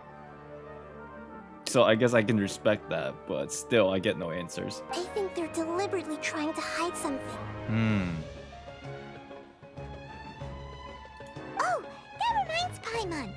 In Gandharvaville, there was a sage who had invited Kainari to join some kind of project. Could it be really Oh yeah, him? that guy. Regardless, I need to first investigate the sage's motives, make things right, and punish them if needed. Punish? But I'll have to be discreet, or they'll see me coming. At least she has a plan. Unlike somebody who's drunk all the time, somebody's a freaking weeb, reclusive weeb, and the other guy just so old, he's just like, I wish I had more wine. You mean how the Akasha stops you from having dreams? Yeah, it's been such a long time. No one's noticed something's up? It's not that no one noticed. It's more like no one cared. Ultimately, it's all rooted in the sage's misdirection. Misdirection. We're used to this now. Misdirection? The sages convinced everyone to believe that being unable to dream is a sign of rationality and wisdom. Not dreaming is a badge of honor in Sumeru. Even if the truth is that their dreams are being reaped by the Akasha. With their propaganda in place, the sages can maximize their use of the Akasha to facilitate their research. So basically the academia is corrupt. And long story short, it makes very much sense. It's super clear to me now why Lisa left, right? That pretty much already in and of itself is explained through this, right? It's very clear. I mean, the answer was pretty much easy. It was obvious. It was like, maybe they're corrupt, but now it's obvious. Besides, Greater Lord Rukkhadevata must have created the Akasha in the hopes that it could be used to its full potential. That's why I've never come out strongly against this. I see. Maybe a deeper meaning behind it. They're just getting misused by corrupted people. Anyway, the perspective advocated by the sages drowned out any voices of doubt. By now, even those who never use Akasha terminals find it too shameful and embarrassing to talk about their dreams. Got it. I hope my answers were satisfactory, seekers of knowledge. Thanks. To be honest, maintaining Dunyarzad's fading dream took a lot of mental energy. I think I may need to rest for a while. Oh, and you don't need to worry too much about the sage's activities for now. The Akasha won't be able to conduct another project on the scale of the Sub-Zero Samsara in the immediate future. Go and get some sleep. Leave everything to us. What a relief. This is truly the most exhausting birthday I've ever had. Oh god, I knew this was gonna happen. I knew this was gonna happen. Why am I here? Do either of you know? I knew this was gonna happen. I was like, wait, if you leave now, oh god, this is gonna get awkward. Maybe you were sleepwalking. You know you can't wake up a sleepwalker. We happened to walk by, so we thought we'd wait for you to wake up. Bye bye, Mika. Have a good rest of your day. I see. Huh. I should visit my maintenance personnel sometime. Oh, I'm fine. I better go. So now Thank it's you. like confirmed. She just says that outright, with like no regards to like what it could be represented as. Just like, well, it's out. The secret's out. Thank you for watching. That is the end of Act 2. If you wish that you want to go and finally get away from my loud ass voice and annoying voice, thank you for watching. I appreciate it. If you enjoyed the stream, before you go, hit that like button. Follow me on Twitter. Join the Discord for future stream notifications.